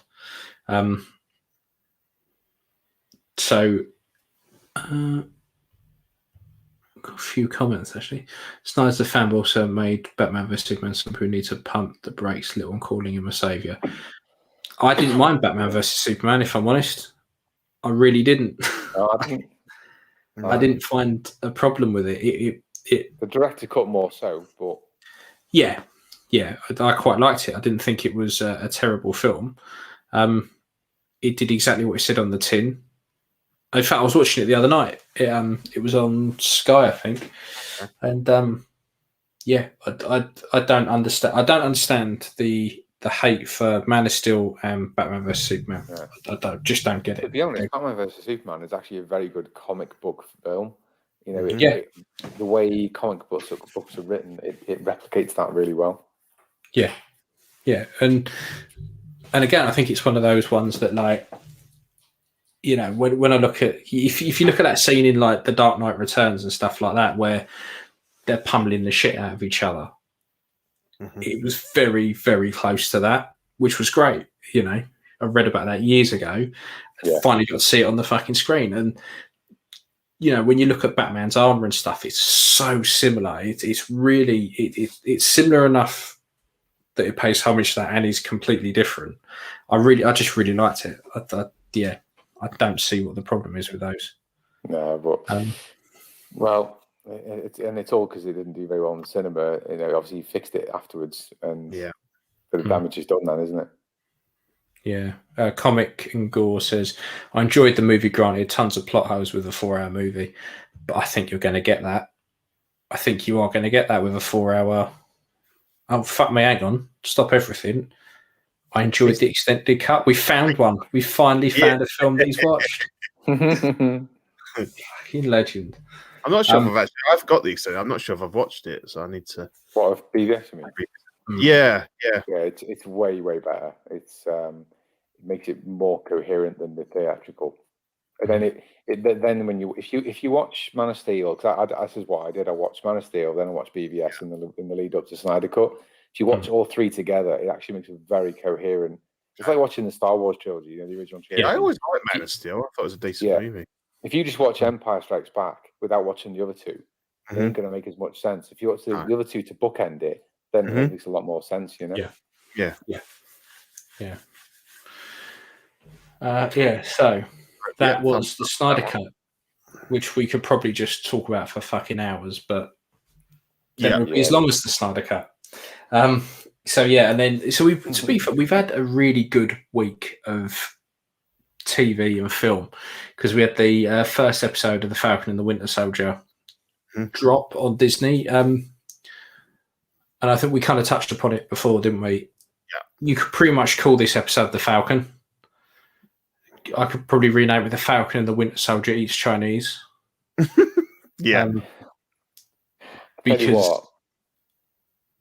the stunt work, I'm sorry to cut you off, the stunt work at the start was just amazing. I'll tell you what, I stuck it on to have it on in the background, thinking I'll potter around, I'll do a few bits, I'll have it on in the background, and I'll properly watch it later. That whole first sequence, I just stopped what I was doing, sat down and watched it.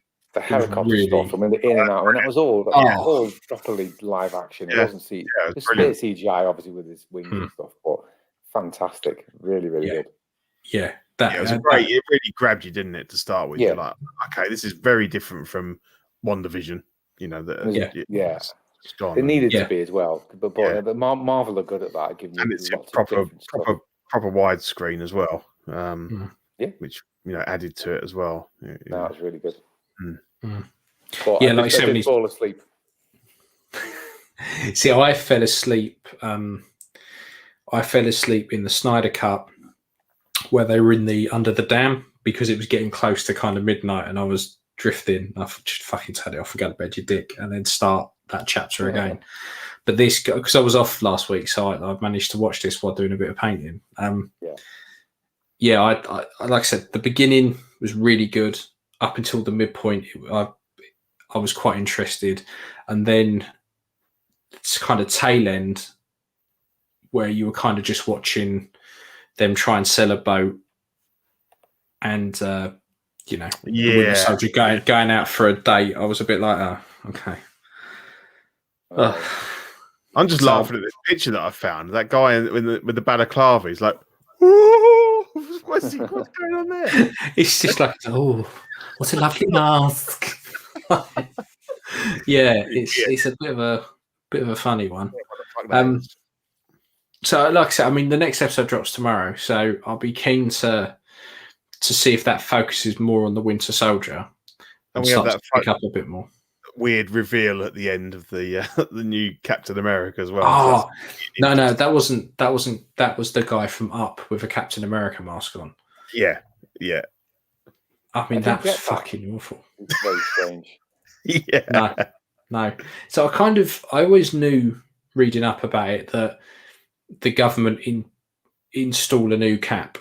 So they've got a new guy that's going to be Captain America, and I think the Falcon gives his shield to the Smithsonian, and he thinks it's going to be put in a museum, and they give it to this fucking weird-looking guy who looks like he's got no teeth.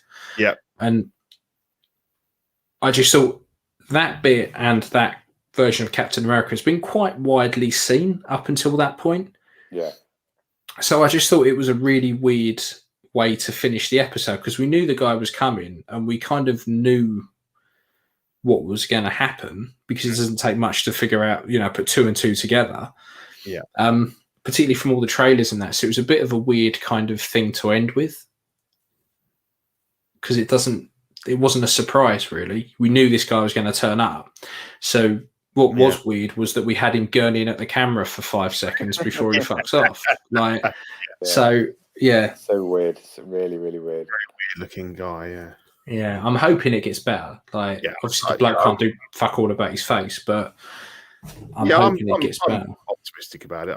I did like, I like the first episode. So. Oh yeah, it by far wasn't the worst thing I've ever seen in my life. No. And it's only 1 episode in, so it will probably get better.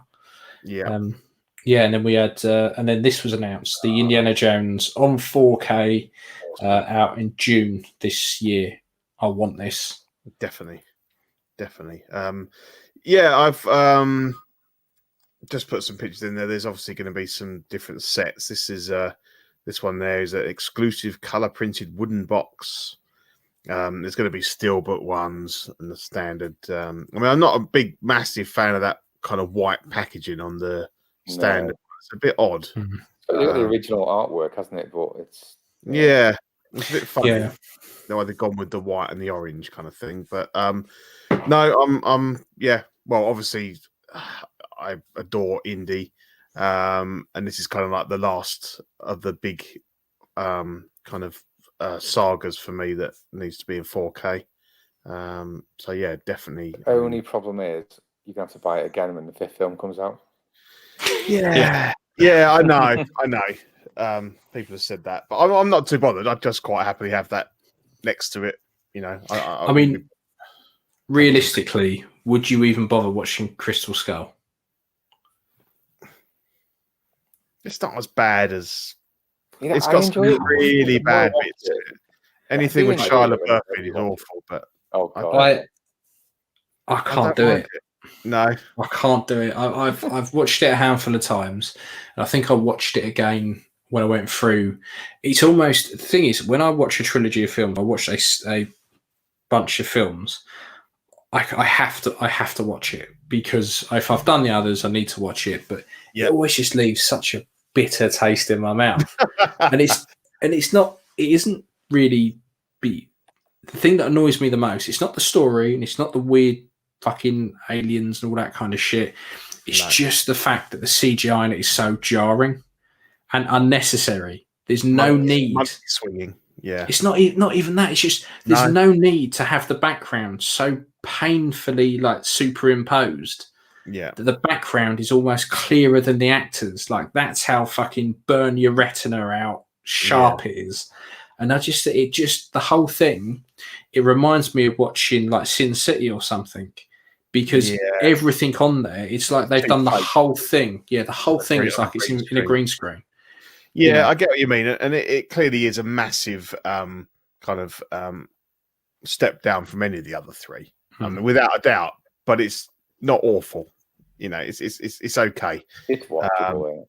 I just throw that one in the bin. Yeah. Well, yeah, throw that one in the bin and then put the 5th one in that case if it's any good. But Crystal Skull probably worse than Rocky 5, or I don't know. Who's more annoying that the I don't even know what his name is, the young boxer in Rocky 5 or Shia LaBeouf? I'd say Shia LaBeouf anytime. Yeah, I can even forgive him. It's just the fact. Can you? Oh dear. It's just that's the fact that you hate the CGI. That's how much I hate the CGI in it. Like I was watching it in the cinema and I've never wanted to be struck blind more than any other time in my life.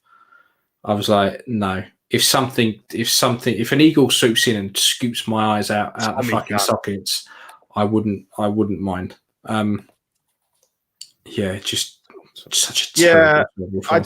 I hate all the silly little like the gopher bits and the I love the idea of the nuclear visage bit. That was brilliant. But then when he gets in the fridge, that just kind of takes you out of it. But it's got that moments, but it's let down by too many other bits, I think. Eddie, fuck off. Right, hang on. Right, Eddie's been put in time out. That is, I'm not fucking having that. No. What did he say? I missed it. I can't repeat it. Oh, he said which Indiana Jones film is the best. I haven't seen any of them. Some people, eh? We can talk about that. I mean, surely it's Raiders. Yeah. Yeah. What's the best or what's your favourite? Last Crusade is my favourite. The best one is Raiders. That's the subtle difference. I think Last Crusade's more fun. Yep. Yes. Yeah. And And Sean Jedi and the other two in it. Yeah. But then Temple. I love Temple. Yeah, I do too. This is so hard because instantly you go, Raiders. And then when you start thinking about it a bit more, you go, okay, well, Crusade's fun, but Temple, I don't know. Temple's really good as well. The action in Temple is brilliant. I used to hate Temple as a kid, Did you really? Hated it. Yeah. I loved it when I saw it at the cinema the first time. I was just like, I just got so wound up on it. I loved it because it's literally a roller coaster ride. The last half of it, isn't it? It's full on. I used to get that bored in the middle of it, whereas the other two, they're constantly they're fantastic all the way through. Whereas Temple was a bit, the pace got some pacing issues for me. But I suppose when you look at Temple and you look at the others, it is completely different. Yeah. There's not a Nazi in sight. It's 100% different. I mean, for me, it's Raiders. I love all three as a set, and I wouldn't want to kind of rule either of them out. For me, it's Raiders. It's iconic, and I think it's a near perfect action movie. Oh yeah, 100%. But I love all three of them. And the fourth one is an average movie. It's okay, but it doesn't. I'd rather they didn't make it, and I'm very skeptical about this fifth one.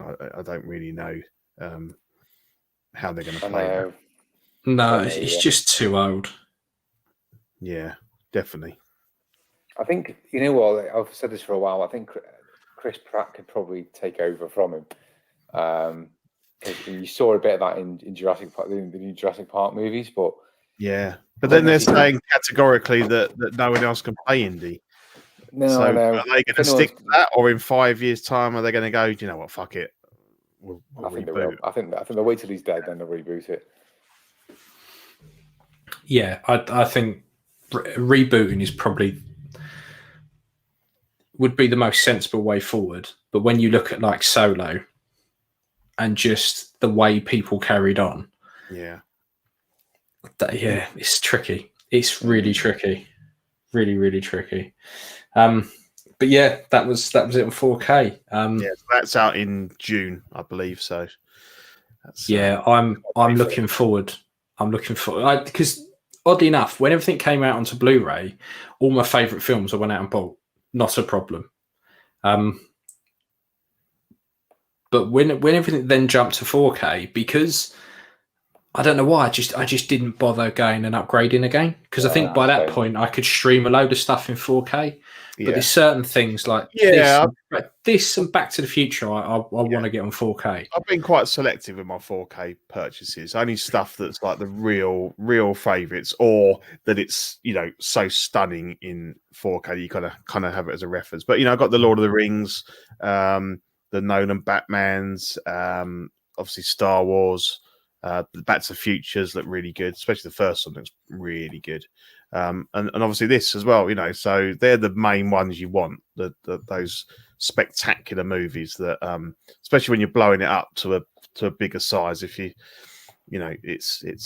makes a difference. Blu-ray looks good, like, don't get me wrong, but the 4K just gives it that extra. And it's not I haven't forked out, I haven't got a native 4K projector. I wasn't about to drop 7-8 grand, but they do quite a good job of kind of upscaling they do like a diagonal shift on the pixels, and to my mind, you just look at it and go, it looks good. And you can see the added detail and stuff. So yeah, I like 4K. Yeah.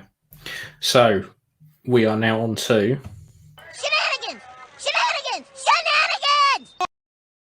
shenanigans. We have not had a good group shenanigans. No, we haven't. Everyone's been very well behaved for a while. Yeah. So Eddie will be allowed back in about 3 minutes' time once he's gone away to think about what he's done. You don't come on this. You don't come in the comments on this show and say you've never seen Indiana Jones before. We have to draw the line somewhere, and that's where we draw the line. Okay, definitely. Yeah, we expect a certain standard. In this group. We generally let most stuff slide, but we can't. We can't do that. No. So there's been some reports floating around in the groups, and it looks like it's happened a fair bit, probably enough to say that it is true. Yeah, and somebody's had a replacement and they got the same again, so it's definitely not a. Yeah, so the Mythos Obi-Wan, the new batch from Sideshow, the kind of reissue. There's a couple of things. So I'll start with the small stuff. The weathering details don't seem to be sloppy, aren't they? Yeah, aren't as good. To be fair, it's 5 years later. You're never going to match it up perfectly, so I get that. Wow. Eh? Has it been out that long? Blimey. Yeah, it's been probably about 5 years, I'd say by now. It's been a while. I'd have to double check actually saying that. But with that kind of stuff, it doesn't matter how long, you're never going to get it matched up. No. But it just looks slapdash, doesn't it? Like someone's just gone and flicked the paintbrush. So the weathering's not as good. The material's meant to be nowhere near as good. And the biggest thing that I think is probably a lot more unforgivable is the fact that the elbows on it are no longer a butterfly joint. It's a single joint, so you can't get the arms up holding the backpack like you could doing the hood like you could before, which he's doing on the front of the box. That's the biggest thing for me. If it's on the front of the box, you expect it to be able to do that. Why have they changed it? All I can think of, because Sideshow tend to use that body for pretty much everything, is that was all they had. They probably thought, we're not going to, we've ditched the double joints, and we're not, they're not going to retool a whole new body for that. They're probably just going to use what they've got. Because what I found with my one, which was a bit odd, is the neck is quite wide. Right, yeah. And it and you see on that picture there with the replacement one, it cuts off quite sharply, which a normal head does, a normal neck does, I mean. With the first batch, it carries on, like tapers up like a bell end, effectively. So it means that when I get like a different head to put on there, it's very hard to get it to fit without it looking like it's perched on top. On the new batch, it looks like the head sits on a bit lower and a bit better, but that's one good thing. Yeah, because it's funny because as soon as I saw, because we've just obviously both recently bought this figure, and first thing I did is rent and saw if I could bend the elbows, because I hadn't had them bent, and I was like, oh yeah, okay, mine's fine, and you can tell that it's obviously the earlier ones. We both bought them new. In fact, I don't even think I've tried mine. I think the head, having said that, I think the head does sit a little bit high on the neck, but if you bunch up the material enough, you can kind of hide it. But yours will be fine because we both bought them used. So I think this is literally just the ones that have been leaving Sideshow in the last few weeks. But it's a shame because it's a brilliant figure, lovely figure. Just a bit of a shame if they're cheapening it for cost reasons, or just because they're lazy, they don't want to produce more of that body. Because I suppose in the grand scheme of things, you probably wouldn't think it would make too much of a difference.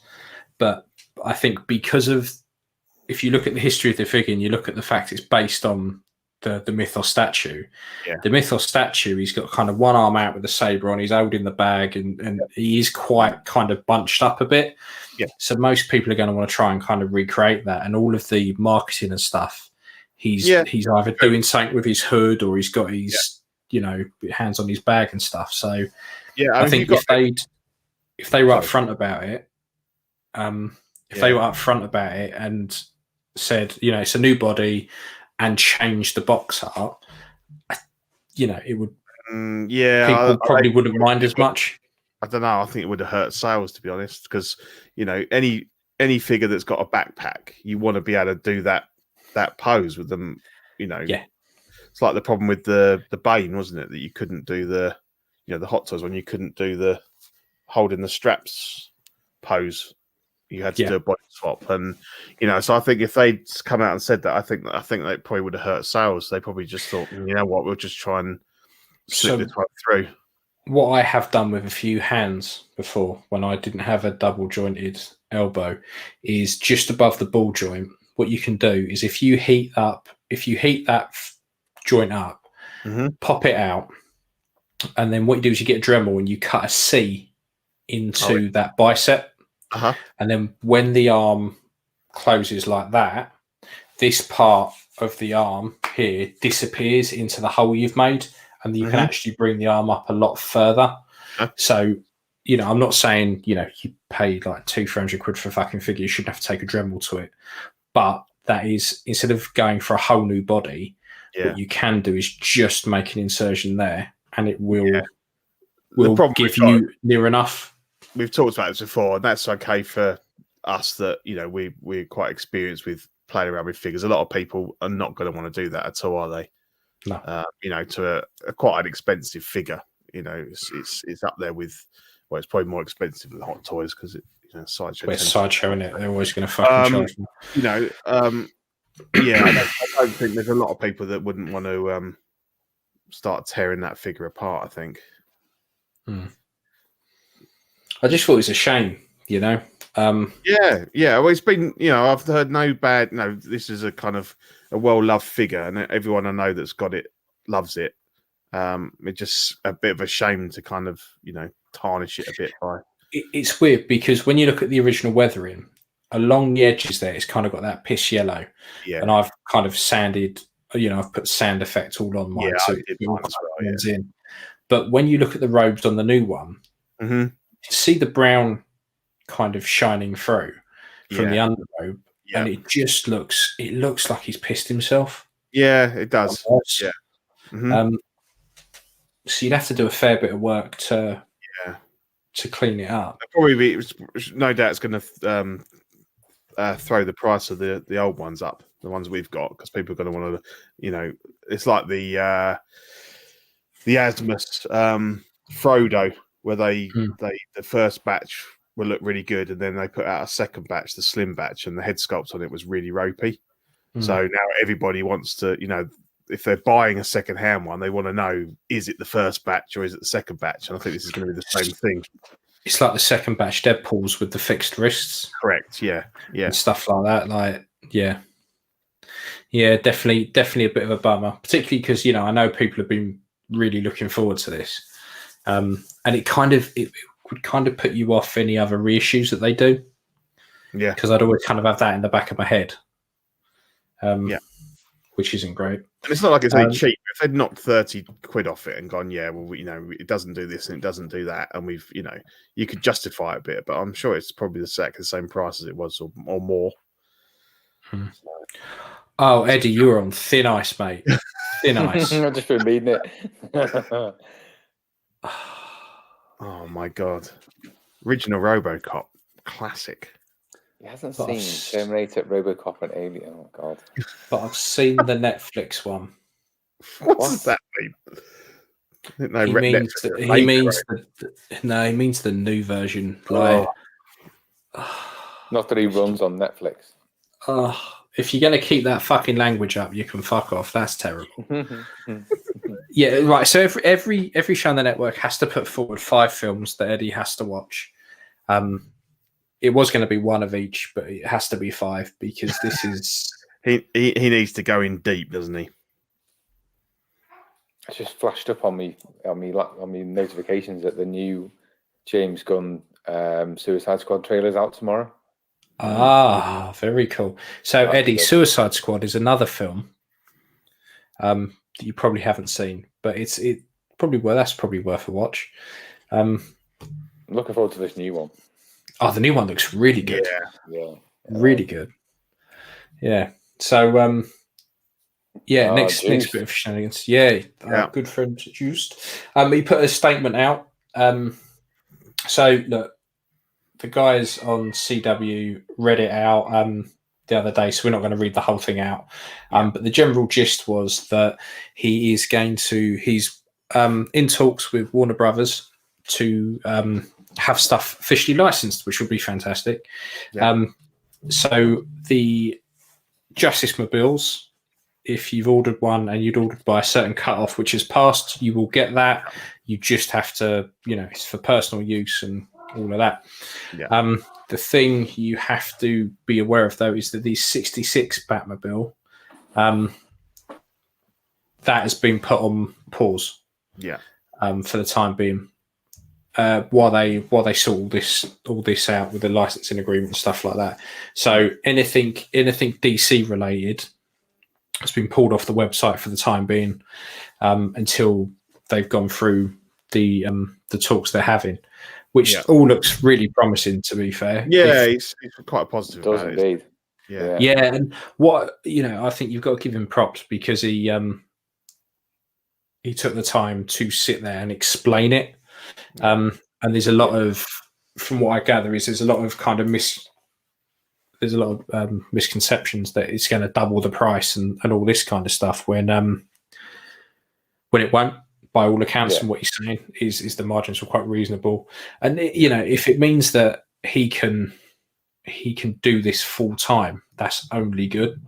Yeah, as far as I'm concerned. You just see straight away. Sideshow will be like, well, if it's going to be licensed, then we can sell it. So they'll start buying it, reselling it for him, and that means he can produce. As he said, he can make twice, 2, 3, 4 times as many, which brings the cost down of manufacturing. Mm-hmm. So it all helps keep the cost down, doesn't it? Yeah, I mean, it would be it's literally the dream, like for most people that remotely create anything is the dream that you can do that full time, and that will be your job. So as far as I'm concerned, all the power to him. Yeah. And we've had him on the show. We've all bought stuff off of him. He's a really nice guy. He's really straight with everyone. I don't think people have got a lot to worry about. There was some raging cockwomble putting a video up saying it was going to be another Iron Gig kind of situation, but I saw those, and the first thing I thought was, what a prick. Yeah, purely only because if you're going to do something like that, do your video properly, right? Don't hide behind a fucking avatar, and don't hide your voice. Just say what you mean. Mm-hmm. It just seemed all a bit unnecessary, really. Completely different situation. There's all sorts of conspiracy theories coming out about this already, and I'm just like, oh, really? Yeah. You can tell when something's genuine when it's not, and you can tell this is not a ploy to run away with people's money. No. You know what I mean? No. Anyone that says that is just what they need to give their head a feel. Yeah, exactly. And when you look at all the stuff like he's done in the past, there's nothing that makes you think he's going to do a runner. No. It's just madness. So you see his setup. I mean, his setup now is unreal, isn't it? Yeah. He's a Disney cable style stuff, which I was surprised about. So I thought about that. If I was Disney, I would probably want to get him licensed as have a partnership, because there is no one else making this stuff. No. Who else has made a Falcon cockpit? Yeah. Who else makes the throne? Who else makes these backdrops? They're quite, they're quite specialist. Got the Stone Speeder coming up. Yeah, there's no one else doing that, and he's always been very, very, very conscious about not touching stuff that other, that Yeah, companies are making. I know. Back in the day, he did talk about he hoped he'd kind of be able to talk with Disney. Obviously, at the moment, they're sort of just saying, "Yeah, we're okay with it." But maybe if the Warner thing all works out, then they might then decide to come back to him and say, "Okay, yeah, you've made it work. Let's see what we can do." Yeah, there's no way that Hot Toys are ever going to make these things ever again. No. I'm sure in an interview he even said he's not going to, because there's for them it's just they don't sell well enough. But Juice managed to find a way to make them sell. So, I mean, if you think about it, if Hot Toys' main market is Asia, and they don't have the room for stuff like the DeLorean, the Batmobiles, they're just not going to do it, are they? No, they're not in the right part of the world to shift it, are they? No, I mean, I was surprised when they were like making the Batpod, but then a Batpod should fit into most display cases anyhow. But yeah, so there's no one else doing what he's doing in the slightest. So yeah, there was that little video, and then I have a little story. So I think this must have been about 8-9 months ago, something like that, or even longer than that. It could have been last year or the year before. A while back, I did a load of work for a guy, and I'm not going to name him, but we can call him Bammer and Bat. And I did a Freddy head sculpt. I did a Freddy shirt. I weathered that up. I resculpted some hands so they'd match the Freddy. There was an Evil Dead chainsaw and some weird little female Joker head repaint I did for him. And I'd done a load of work previously that he was happy with and paid for, and we were talking and stuff. And he said, right, I've got a few bits on at the moment, so can I pay? Can we divide this into sets, and I'll just pay per set once a month? I said, yeah, it's fine. Like, it's just I'll put it in a box and I'll just draw on it when you send us the cash. I said, yeah, no worries, appreciate it. So it got to like the first batch. And I was like, right, if you send us the cash, I can bring it out for you. Nothing, just nothing. So, messages have been read, no response. I thought, all right, okay. Wait a couple of days. You still there? Nothing. Wait another couple of days. Right, what the fuck's going on? And then said, look, I'm just going to have to sell it to recoup my money. Let me know if you still want it. Nothing. So I thought, you bastard. So I ended up throwing away some of it because it was all very specialist to him. Like, that was all that was for him. And then I think I managed to sell like the Freddy head. And I didn't think much of it. I blocked him because I thought, even if he comes back now, I'm not fucking interested. And went about living my life. And then about 6-7 months ago, I must have got a message on Instagram going, are you able to 3D print me some Star Wars bits? And I saw the username, I was like, you bastard, it's this fella. And I was like, well, I could do, but if you pay for your first lot of stuff, yeah, of course you can. Oh, I'm really sorry. I was going through some really hard times. I hadn't seen any of the Indiana Jones films, and at that point, I just don't know. No. So he said, I broke up with my missus and all this, and I thought, all right, don't care. So I said, no, sorry, blocked him on that, and went, right, not fucking interested. And then I was selling some head sculpts I'd printed on eBay, and one of them sold, and I didn't think anything of it. And I'm sitting down writing out the address. I was like, oh, you bastard, it's him. It's fucking. So, well, there ain't a lot I can do about it now. He's bought it. So I sent it off, not a problem. And then he messages me on eBay and goes, I'm after, I don't know if you can do it for me, but can you 3D print me an Evil Dead chainsaw? And I was like, you bastard. I said, well, I can't 3D print you one, but I've still got the old one that you didn't fucking pay for before. And he's gone, as I said before, I'm very, very sorry. I kind of imagined it as, do you know John Little Britain, when you've got the cheating politician, and every couple of weeks he's standing there going, I went to Bethnal Green and unfortunately my hand slipped into a gentleman and my watch fell off into him. I'm very, very sorry. It was kind of like that. And so he's gone, she left me. I'm very sorry. And I was like, look, he said, I'll quite happily pay for the stuff. I said, okay, look, I'll unblock you off of fucking Facebook and I'll message you.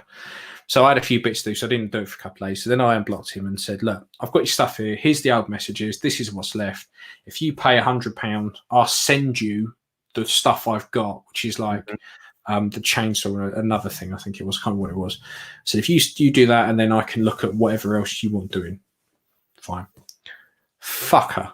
Absolute fucker. He sees the messages and just doesn't reply again.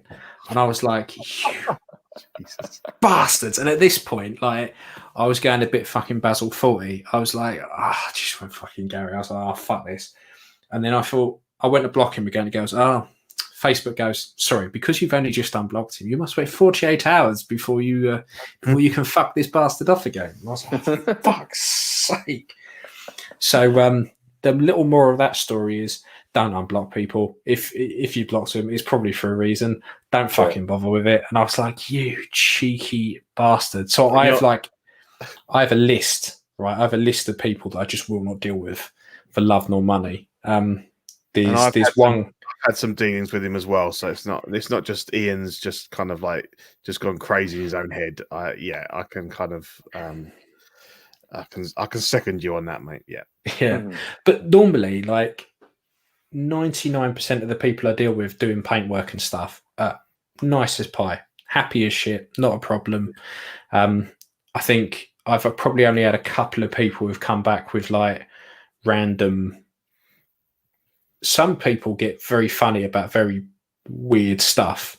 I think I'd painted a Darth Maul head for someone, and I'd repainted it, and I stick everything on a piece of dowel. And normally what you do is you just shove it up inside the ball joint, but the Maul head doesn't have that. So I pop the eyes out, you kind of tilt it back and get it so it kind of sits between the magnet and the opening. Normally I wrap tissue paper around the doweling to pad it out. When I pulled it out, it must have left like a little bit of tissue paper in there, and there's like a little bit of foam. I think what it'd done is just got some tissue paper on the foam or something, and the bloke was like, I love the paintwork, but are you sure this is my sculpt, because it's got a little bit of damage on the inside? And I was like, show us a photo, what were you on about? And literally showed me a photo of this head sculpt with a tiny bit of tissue paper in there, and I was like, just pull it out, just take the fucking tissue paper off, mate. What the fuck? What the fuck? The fuck? Honestly, I've had, you do get them. So yeah, I've had that was just a little rant really for me about the bell ends I have to put up with. But yeah, so let's move on into probably my favourite intro. Custom Corner. Yeah, brilliant, mate. You've been busy with these, haven't you? Genius. I literally had a night where I was just sitting there playing around with stuff. I think that's my favourite, and probably this one as well.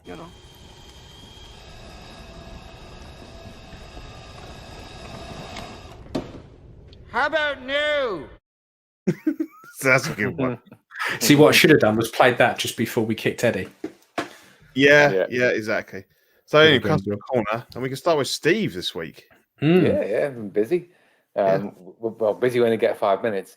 So I mentioned before, and I've got my new big printer, and printed ET, which I was never going to be able to print on my little printer, in one print. That is a single piece, and it's 1/6 scale. And I've had my airbrush out as well, so I've got to the point now where I've got to paint the eyes, which I'm very nervous about. But at least they're quite big. Yeah, they are. I mean, if you're going to paint any eyes, it's going to be this one. Exactly. They're massive. So pretty forgiving. So yeah, I'm really happy with the way it's going. And once I've done one, I'll print some more, and I'll probably start selling them actually. It looks really cool. Be quite popular. I know. Is it Andy Manilov's doing his like really high end ones with light up features and stuff? But they're probably about £7,000. So I'm just going to do mine. I'm watching it with interest. I think the price is going to put me off massively, but it does look amazing.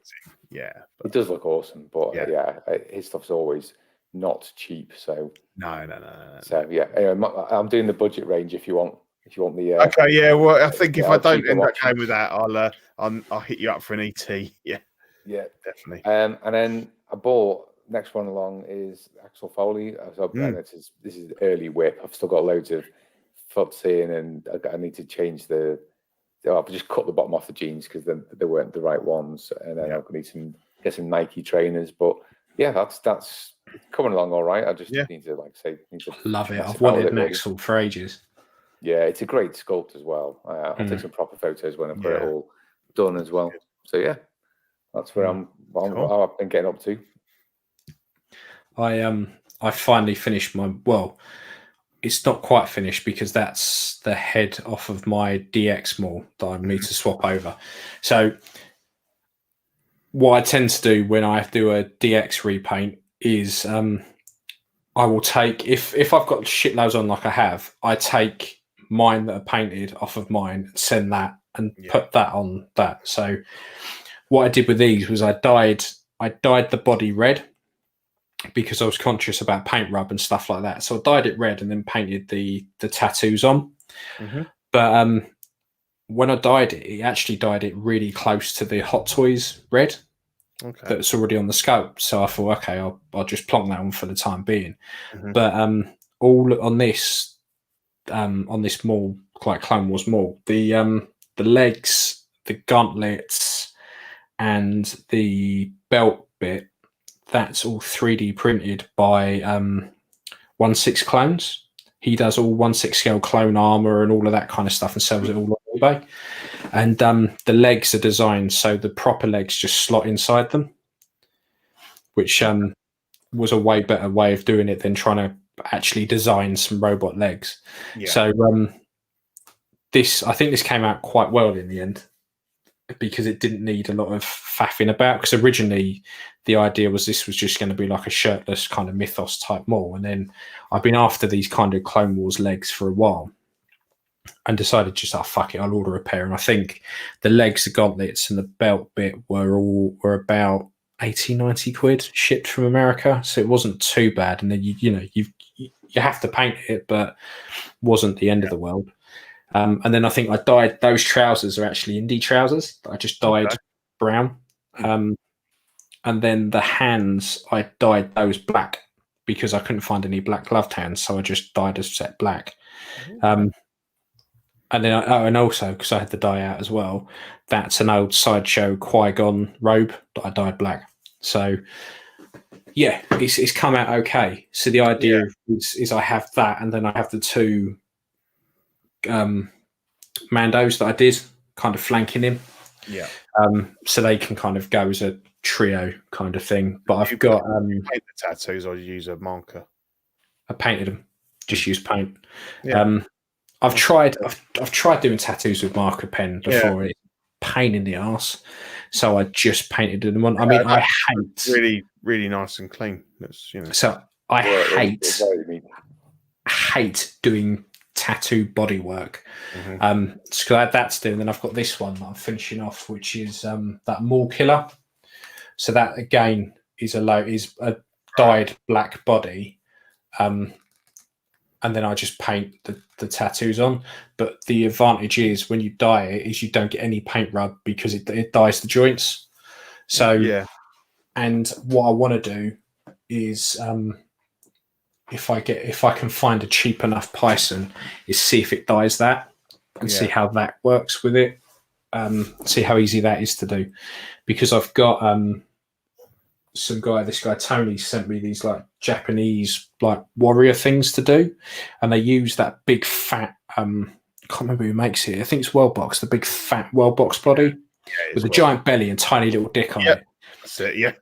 So I'm gonna have to dye that whole body from head to toe blue. So I've got the dye. He sent me the dye to do it. So I've got to try and do that. Who are you making? It's a weird kind of Japanese warrior thing. Do you know, like the Japanese warrior masks that kind of look like dragons? Yeah. I think it's maybe some kind of demon thing. So Okay. what I want to try and do is dye the body and actually dye the resin head sculpt as well, the same color. Mhm. And then I can just go in and pick the detail out. It's the RIT dye you've been using. Yeah, so you've got to be careful with the dye. So if you just get RIT dye, Yeah. it will dye stuff, but it won't dye it the color that you think it's going to be. Right. So I got RIT dye. I got black RIT dye, and I went to dye that. I think that first body. Yeah, so that first body, I dyed that. I went to dye it black, and I used RIT dye, and it turned it brown, like a chocolate brown. Yeah. If you get RIT dye more, because it's for synthetics, it dyed it black. And all I do, because what you're meant to do is bring it to the boil and all this kind of stuff, is I boil a kettle. I've got a big jug. I pour it into that.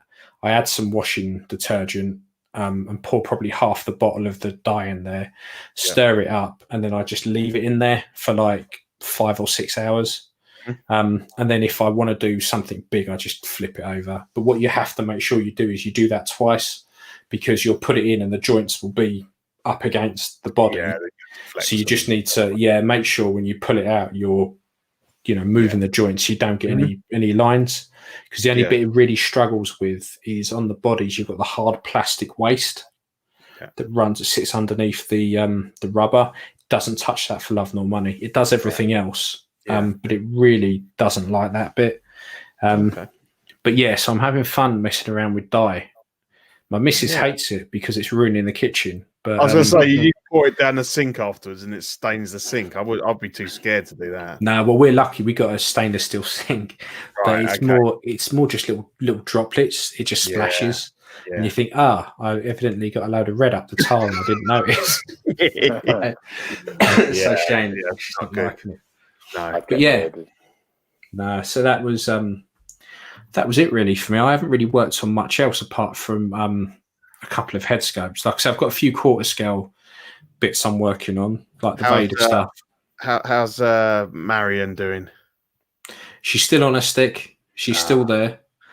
She's base coated. Yeah. So she's not. 2 weeks till my birthday, mate. You still got time. Yeah, well, you might have to wait a bit. Oh yeah, look, there's that other one I was on about. The one from Watto, from Solo. Oh yeah. So yeah, I've got Media Clark. Yeah, so there's a few.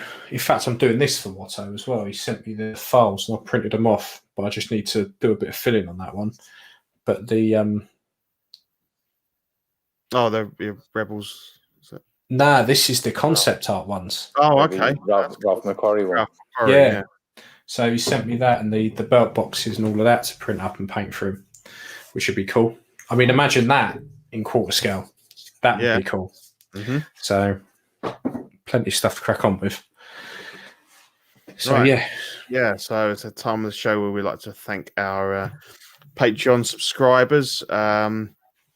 Thanks a lot for your kind donations, keeping the network going, upgrading our equipment, paying for streaming our bits and pieces. So if I go through the names, Ben Porter, Sean Fear, Ian Seaby, Rennie Mendez, Eric Mariscal, Quinn Aguirre, Lima Hernandez, King Louis, Mark Pearson, Paul Schreiber, Lisa Martin Bominski, I think, Danny Lee, Denny Martin, Stephen Crett, Big Fern, King Zachary V, Caesar Mariquin, Bola Boyd, Eric Ruiz, Mario Cortez, Stephen Purchase, Sean Yautsy, Scott Bradley, Jesse Contreras, Stephen Maria Stanley, Lord Voldemort, Eddie Manzanares, and Joe Corpus. Thank you all very much. And if you would like to join the Patreon, we've got 3 levels. We've got the Sweet Angel tier, which gets you a sticker every month sent to your door and access to Ox After Dark. Certified Crispy, the middle tier, gets you a certified Crispy certificate, figure assistance from Zach, and all the benefits of the previous tier. And then the top grade, What a Guy, gets you all of the aforementioned goodies, as well as doubles the stickers. So send some to your friends and family. A 18x24 silhouette poster on first pledge. And once you've been in it 3 months, then you can send a sculpt to our man Ian here, and he will paint it for you. But you'll be responsible for shipping fees to and from, and any customs charges that may be incurred. Yeah, we had a kind of thing in place that if you used to be part of the old top tier, which we had quite some time ago now, that you grandfather over and have to use it within, say, 3 months. Well, that's all a lit past now. So if you've unless you've already messaged me and I know about it, not a problem. But yeah, it's now just purely that top tier. Purely for the water guy. Yeah, cool. The April Patreon benefits, we've got the Collecting Weekly Live sticker and the new Ox Plays sticker. So this is the kind of the newest arm of the network where the guys have been playing a bit of GTA, I think, with the police mod. And obviously they've been playing quite a bit of Among Us as well. So that's the 2 stickers for this month. And then I'll let you take us through the rest of the shows, Ian. Yeah, so our ever-changing network. So we've got Small Talk, who I was listening to the other day, who are killing it at the moment. Yeah.